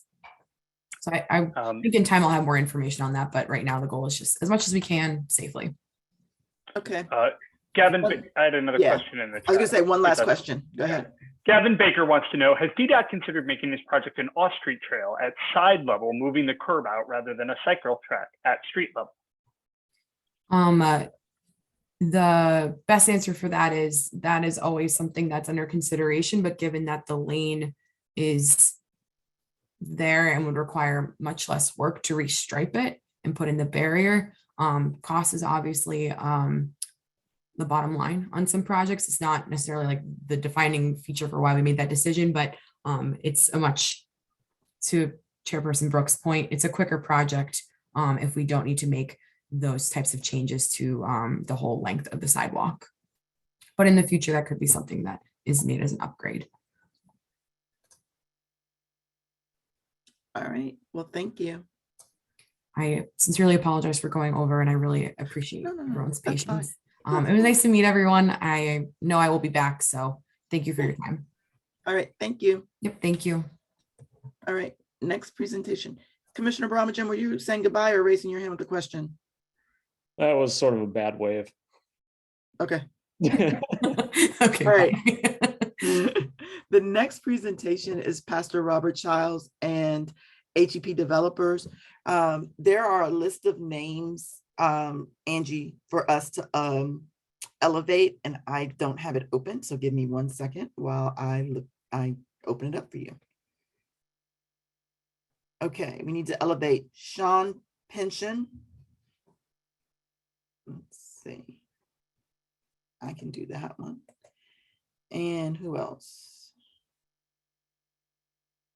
Mohammed Kokar. I hope I pronounced your name correctly. I apologize if I did not. Christopher Miller.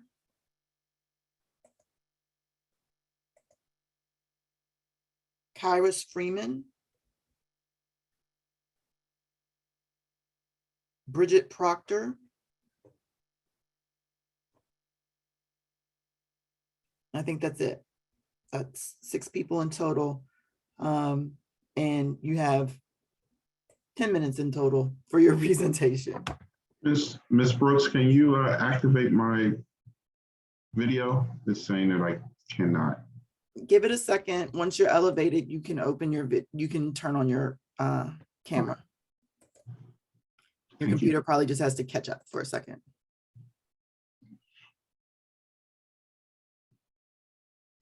Pastor Childs, the floor is yours. Here I am. I'm here. Certainly, we're excited about this project. In the years that I've been at Berean, to come before you with this project is something we've been hoping would happen. But we've got a great team that is putting this together. I want to say there are 3 advantages of Berean's development project. One is that the church gets to remain in Washington, D.C. and also in the Brightwood community. Berean is a 145-year-old congregation that's always been in D.C. For 54 years, we've been in the Brightwood community. And I've been affiliated with Berean for 43 years, which includes 38 as pastor. And so it gives us a chance to remain in this community and continue providing services to and for this community. Secondly, our community programs are attached to the community. Our goal is to have an arts emphasis. We've always tried to support the community's youth and schools, and we're in continuous partnership with Emory Community Center. Our goal is to expand our arts program to include music and drama programs for neighborhood youth. And since 1982, the church has had a pipe organ, and we'd like to have regular concerts, free concerts for the community. And then third thing, provides affordable housing for seniors. So the goal is to provide affordable housing for seniors so they can stay in their community, and then also provide them with a clean, modern, and safe place for seniors. So our team, Sean Pecan is our architect. Mohammed Kokar is the president of HEP Development, and Christopher Miller is with Boundary Street Partners. He's helping with the financing. So I want to turn it over to Sean at this time. Thank you, Pastor Charles. We go to the next slide. Good evening, everyone. Again, my name is Sean P. Sean. I'm with PGN Architects. We're working with the church here and HEP Development on the redevelopment of the Berean church site. The history of the church is quite unique. They originally were founded in 1877, and they had an original church located on 18th Street Northwest.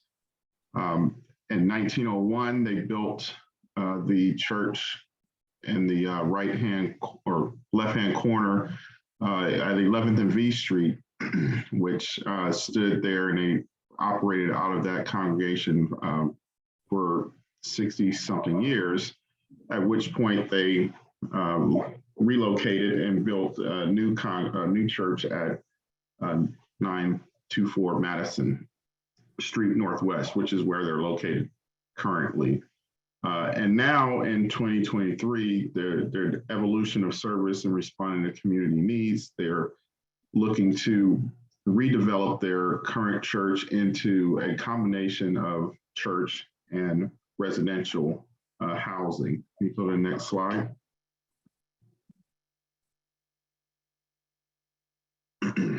So in this new concept of housing and church combination, this is a new building typology.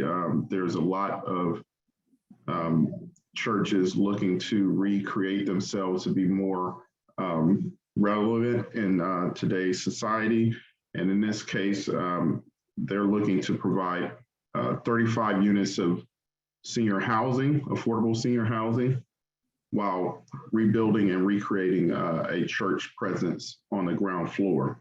The combination of the two functions will take on a very unique architectural expression, as we're looking to provide a marking of the church and the residential use simultaneously. You can see here we're marking the church site by creating a vertical beacon, which is topped by a crucifix, where the church is located, and there will be stained glass paintings along that vertical element that will tell the history of the church. There is also a combination of the residential entry at the ground floor, all of that housed under an overarching banding of the architectural element. If you can go to the next slide, Pastor. So all of the parking will be located off of the rear alley, accessed off the rear alley. We'll have 25 spaces allocated to this site, along with other church uses on the ground, on the basement level, and some residential bike parking. You go to the next slide. The church use will occupy the ground floor with a small residential lobby, which gives you access to the upper floors, the residential levels. We will be maintaining a side yard on both sides of the building, where there will be some green space and outdoor seating connected to the church use. If you go to the next slide. And on the typical floor, second through fourth floor, There'll be a mix of 1 and 2 bedroom units, totaling 35 units of housing scattered throughout the floor plate. If you go to the next slide, the penthouse, the last level of housing, will have a residential amenity space towards the front of the building, which will have indoor and outdoor space connected to it, and several residential units also with outdoor decks connected to it, and the rest of the remainder of roof being covered by green roof area for our sustainability efforts. And with that, I will pass it back to Pastor Giles. Okay, thank you. Mohammed, would you like to take over?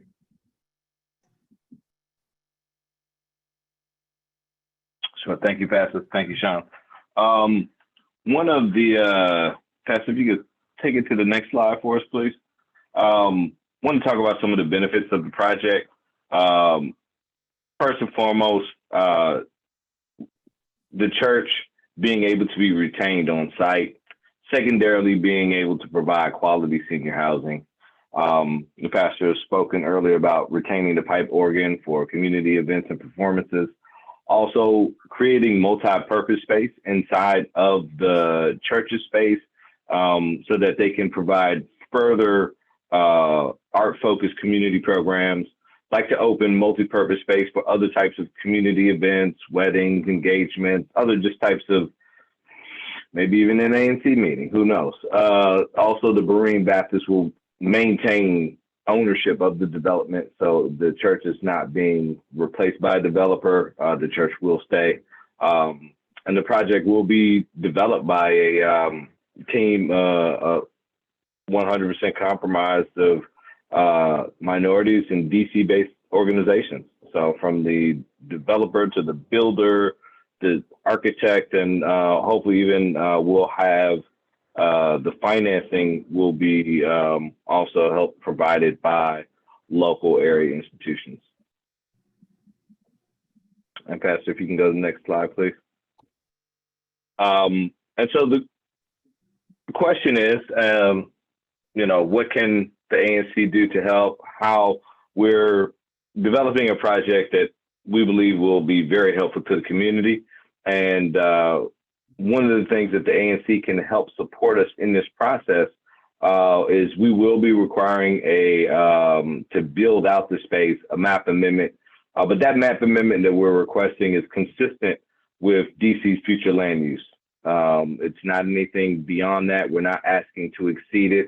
We've already spoken to them, and they interpret it the same way that we interpret it. Currently, it's zoned as RF1. What we're seeking is RA2. If you look at the block, you'll see the majority of the block has other buildings on it already, and it will just keep consistent to what is there. And so what we will be coming back to tonight was just kind of to present the project, be open for questions. But what we would like to have is a letter of support from the ANC to go in with our zoning application.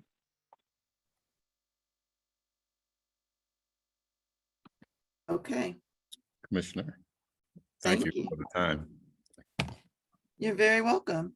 We're going to start with questions from the commissioners, but before we do that, I want to make sure I ask you for a copy of the presentation. If you could email me a copy of the presentation, we'd like to be able to have the Housing Justice Committee look at it as well.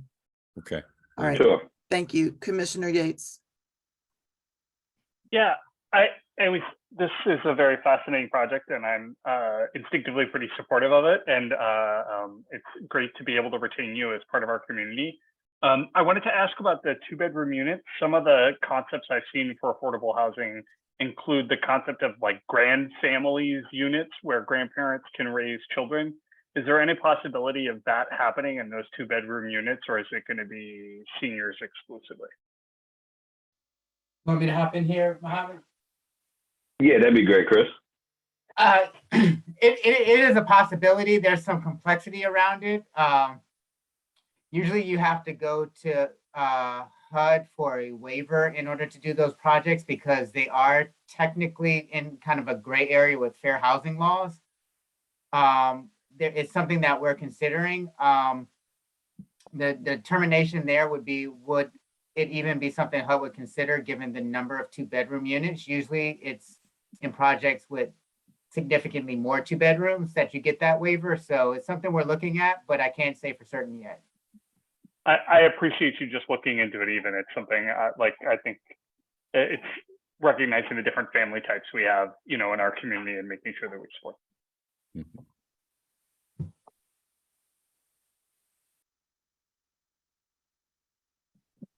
Okay, Commissioner Palmer, I'm sorry. Thank you. I have a few questions, but I think I would like to reserve them if there's any possibility that somebody from the team might be able to attend our Housing Justice Committee meeting next week, where we could maybe dive into a little bit more of the specifics. I think that would really help us to figure out the best way to support the project, if that's at all possible. I know that's kind of short notice. We meet October 5th at 8 p.m.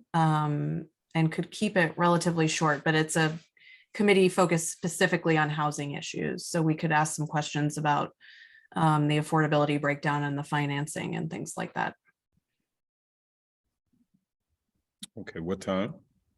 We start at 8 p.m. and knowing that it's very short notice, we could try and fit you in if there's a window, like a 20 to 30 minute window that makes the most sense. Okay, I'll talk to Mohammed. You think we can work Yeah, around? I think we can accommodate that if you maybe if we can exchange information and try to get something scheduled. I need to look at my calendar, but I don't see at that time that would be an issue. Thank you. I would really appreciate that. Not a problem at all. And Sean, there'd be some Yes, questions. yeah, Are there obviously. any other commissioner questions? Commissioner Johnson, since you're having speaker problems, if you need to text me a question, I'm happy to read something if that's the case. I'm sorry I didn't think of that sooner. No hands? Okay, it looks like there's one hand raised here. And I can't see, it's Kimberly Smith Herndon. If you can elevate her to ask a question or take her off of mute, either, whatever's appropriate.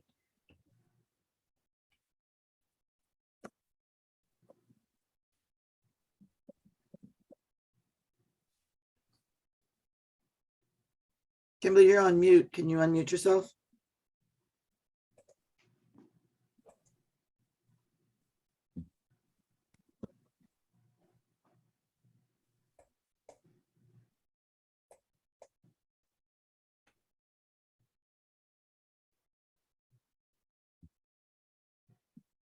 Okay, Kimberly, we can't hear you because you didn't unmute. So if you can't unmute, you could type your question in the Q&A and we can read it.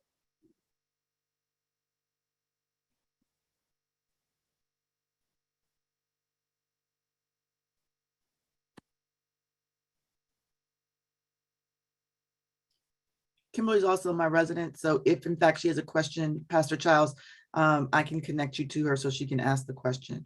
Also, I just sent you an email with Commissioner Palmer's email address, so you'll have that as well. All right.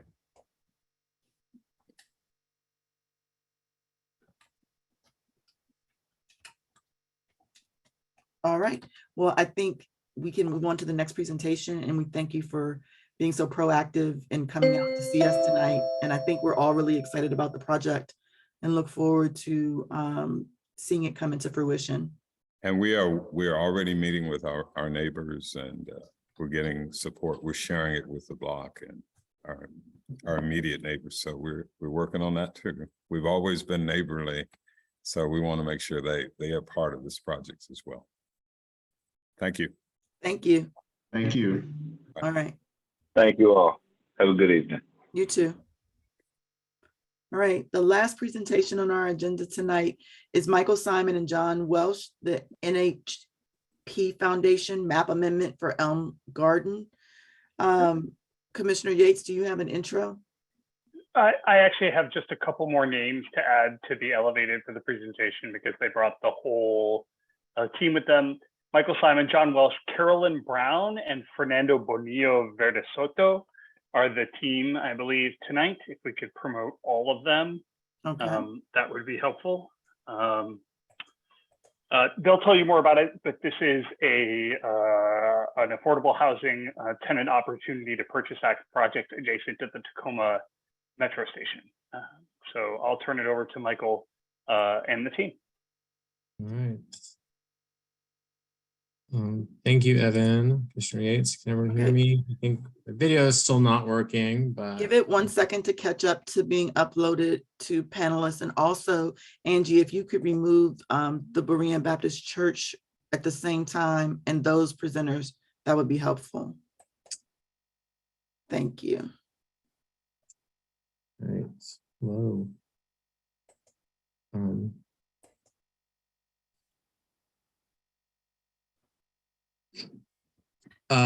Fernando, are you sharing? Yes, there we go. All right. Good evening, everyone. We are excited to present to you our redevelopment plan for the Elm Gardens apartments. That's located at 7050 Eastern Avenue. If you want to go to the next slide, Fernando.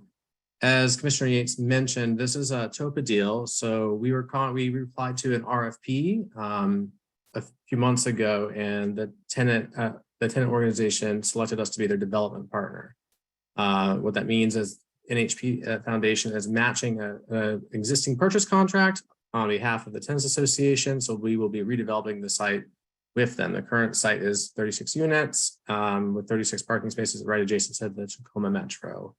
NHP Foundation is a national nonprofit. We are very active in affordable housing, redevelopment, and new construction. We've done several TOPA deals in the district.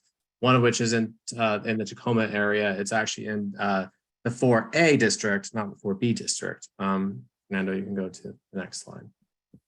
So our development team, the core development team right now is NHP Foundation acting as the developer, construction manager, and asset manager. We're working closely with the Tenants Association on the redevelopment. We have our architecture firm here. Fernando is representing Sono Architecture and Urban Design.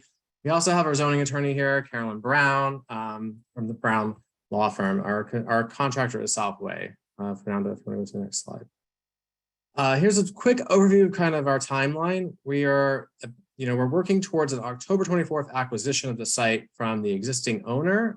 We've started outreach with our neighbors, with the ANC, the Office of Planning. We're planning to file a map amendment on October 14th. Carolyn's going to tell you a little bit more about that in a second. We also are scheduled to speak with the Historic Preservation Review Board on October 27th and have actually had a meeting with Steve Collette already and have addressed some of his concerns in the design that you're going to see that Fernando's going to share. Again, we're trying to close on this transaction on October 24th. Filing the map amendment is a big milestone for us. And then if we're able to get financing this year, we'd be looking to close on the redevelopment of this transaction at the end of 2023 or the beginning of 2024. The next slide, please. Carolyn, if you want to go ahead here. Sure.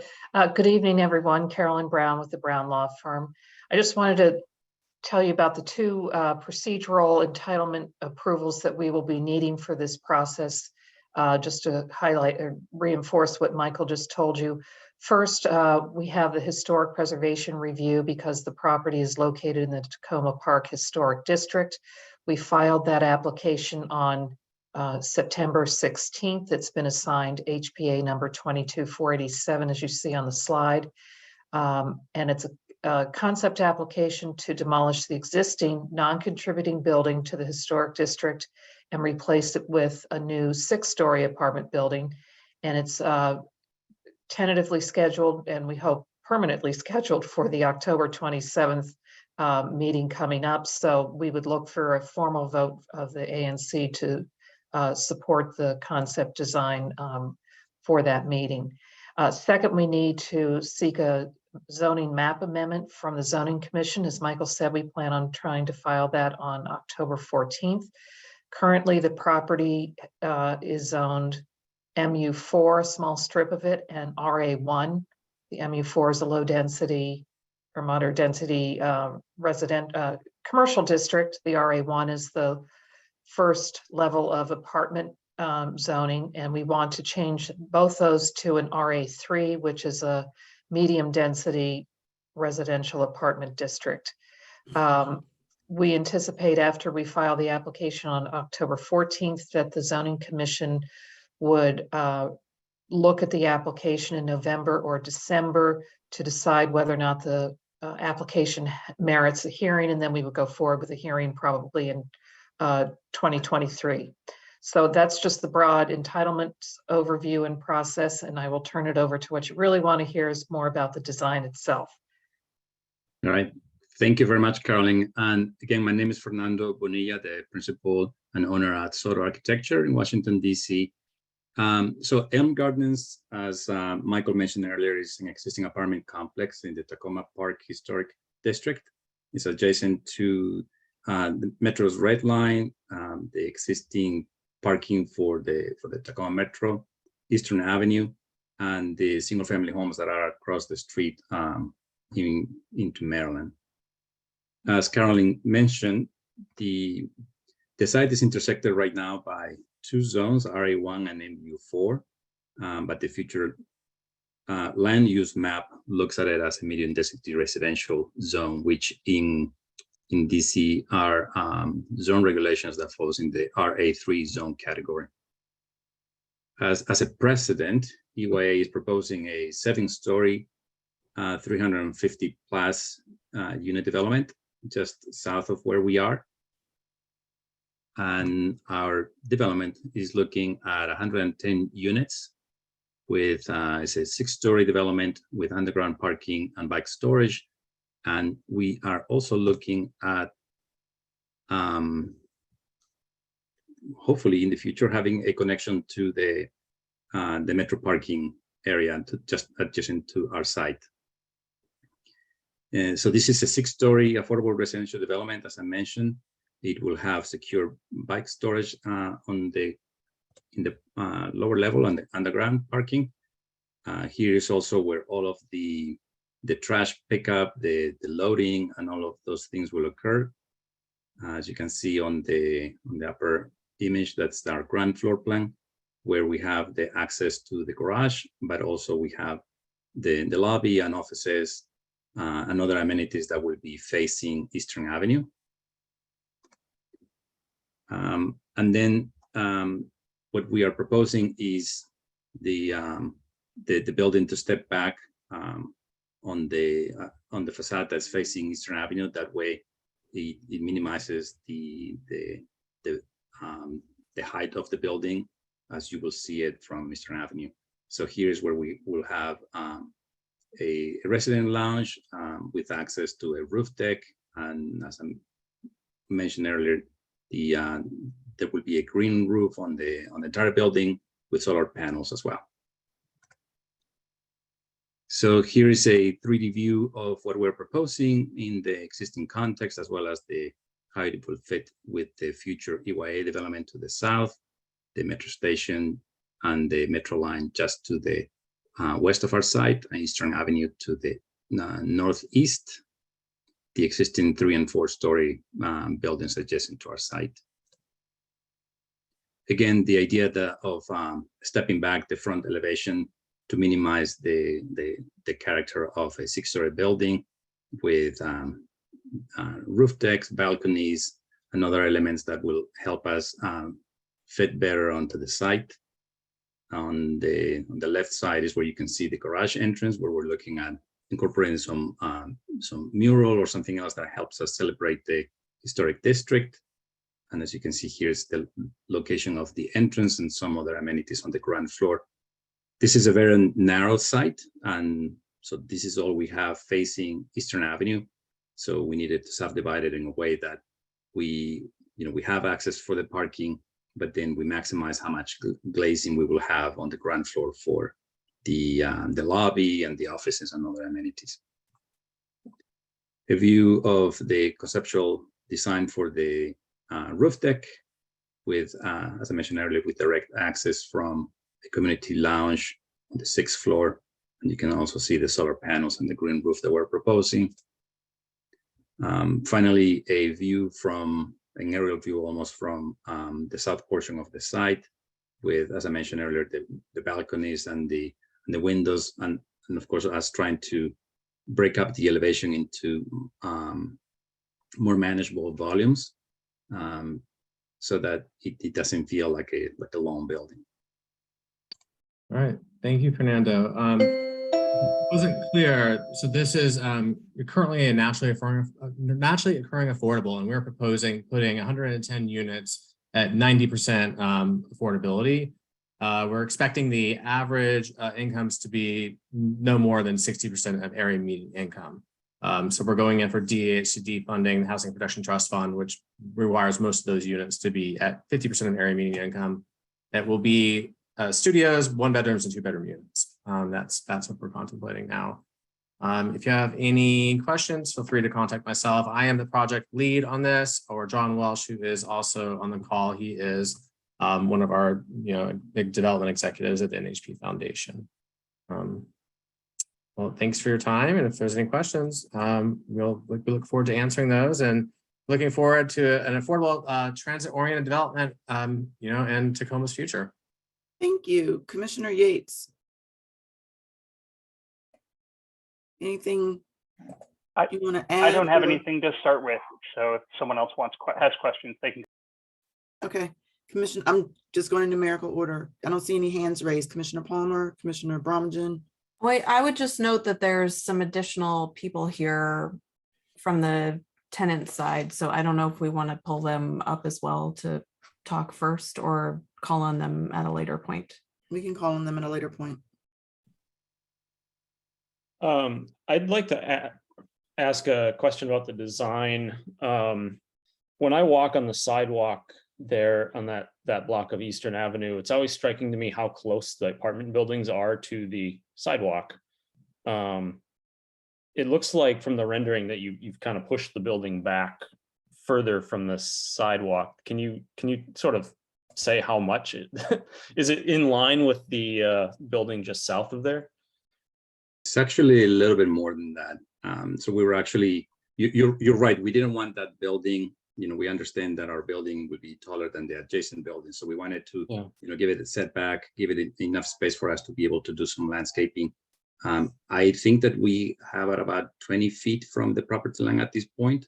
So you're not going to have that same feeling that you mentioned, right? As you're walking on the sidewalk, you see that brick wall on your left as you're going up the hill. Yeah, I think that'll be a great improvement. And I like how you added the roof decks there as well. It looks really nice. Yeah, there's over 3,000 square feet of amenity space. So we're replacing a 1966 building that has no amenities or services with an amenity-rich building like you would see in a Class A building. And that's going to have resident services and things. Our organization actually has a sister entity that does on-site resident services, so it's going to be an improvement for the community and the residents. All right, thank you. Who was here from the Tenants Association? Let me look at the name. Debbie Jacobson. Debbie Jacobson, yeah, thank you. Let me see if I can. Well, there are actually two questions also. So,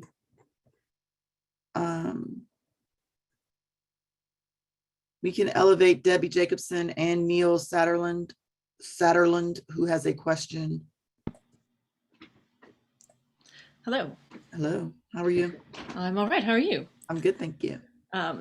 I did not have a question. I'm Debbie Jacobson. I'm the president of the Elm Gardens Tenants Association. So I'm just showing up to the meeting to say that all of the timeline that you saw was absolutely accurate. The current owners informed us they were selling the building, and we went through the entire TOPA process. And NHP was the organization that the entire Tenants Association voted on to take over our TOPA rights. And we have been partners with them, and we are throwing our weight behind this proposal. So thank you. No, you don't have to feel like you have to say anything unless you we kind of surprised you and brought you up. So I don't want you to feel like you have to. Thank you, Debbie. We appreciate your support. Yeah.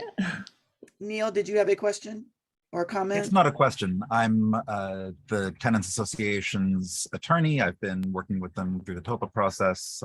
We were delighted to find NHP, and they, I guess, if I have a point to make, it's how strong a majority of the tenants stacked up behind NHP Foundation's proposal. The tenants are foursquare behind this, and hoping that we can do what we need to do to let the plan move forward as Michael has outlined it. All right, thank you. There's one question we want to answer, and then I think we can let you all go for the evening. Commissioner Yates?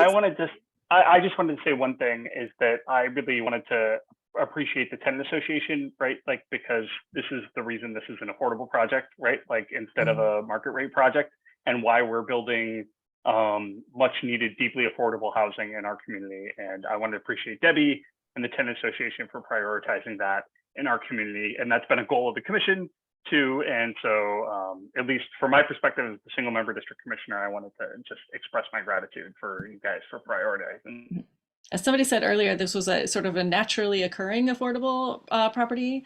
Our rents we were under rent control before, and they just had never really gone up, and we want to maintain that for ourselves, obviously, but also, yes, provide that to other people who would want the same.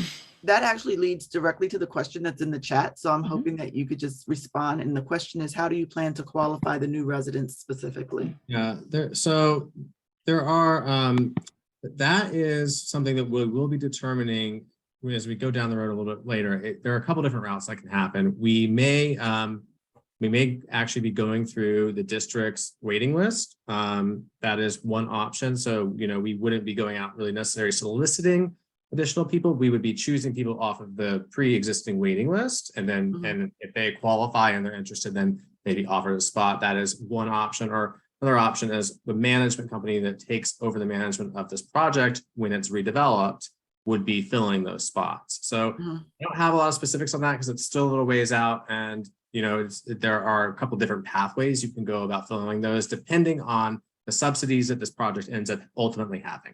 So that's the answer. Okay, so I thank you for coming. I'm going to give you back your 4 minutes, and we're going to move to our final item on the agenda. We appreciate your time being here, and we hope to have the commission's support before our pending map amendment and historic preservation review meetings. Thank you. So I would expect that will come up in next month's meeting, but we'll talk about it, in our planning meeting, and I'm sure Commissioner Yates will be in touch. All right. All right. Thank you. Thank you. Okay, so the last item of the night. So first, let me thank everyone really for staying on the line for what has been kind of a wild start to our return for the last couple of meetings of the year. So the last item on the list is to vote on our consent calendar. We have, let me see, 1, 2, 3, 4, 5 items on the agenda. We have what appears, let me read the titles. All of these items have been posted on our website for people to review in advance of tonight's meeting. We have a letter of inquiry requesting additional information and action regarding DDOT's June 27th presentation to ANC 4B. And that letter is sponsored by Commissioner Palmer, Yates, and myself. We have resolution 4B 220901, which is providing feedback on DPW's zero waste plan, and that's Commissioner Palmer. We have a letter requesting improved operations at Advanced Auto Parts at 6300 New Hampshire Avenue, Tacoma Park, Maryland, which is myself. We have a resolution 4B 220902, which is requesting funding to implement Rock Creek East 1 livability study, which is again sponsored by myself. And resolution 4B 220903, supporting requests for special exemptions to the lot occupancy and rear yard requirements to replace a rear deck at, I'm sorry, I can't see, 609 Quintana Place Northwest. It's BZA case number 20788 and sponsored by Commissioner Parks. Is there a motion to move the consent calendar as presented? Thank you. Is there a second? Second. Thank you. All in favor, please raise your hands. Thank you. That's everyone, Commissioner Palmer. Okay, and with that, we have finished the business of the commission for this evening. And I thank everyone for their participation. I'm sorry, there is a question in there. There was a raised hand in the comments section. I'm sorry, Ms. Ford, I didn't see your question at the time. And community comments has ended at this point. So we'll ask that you participate or email your commissioner, and we can try to get your question answered that way. I'm also happy to have you email me if you need to. And with that, I adjourn tonight's meeting. Thank you, everyone.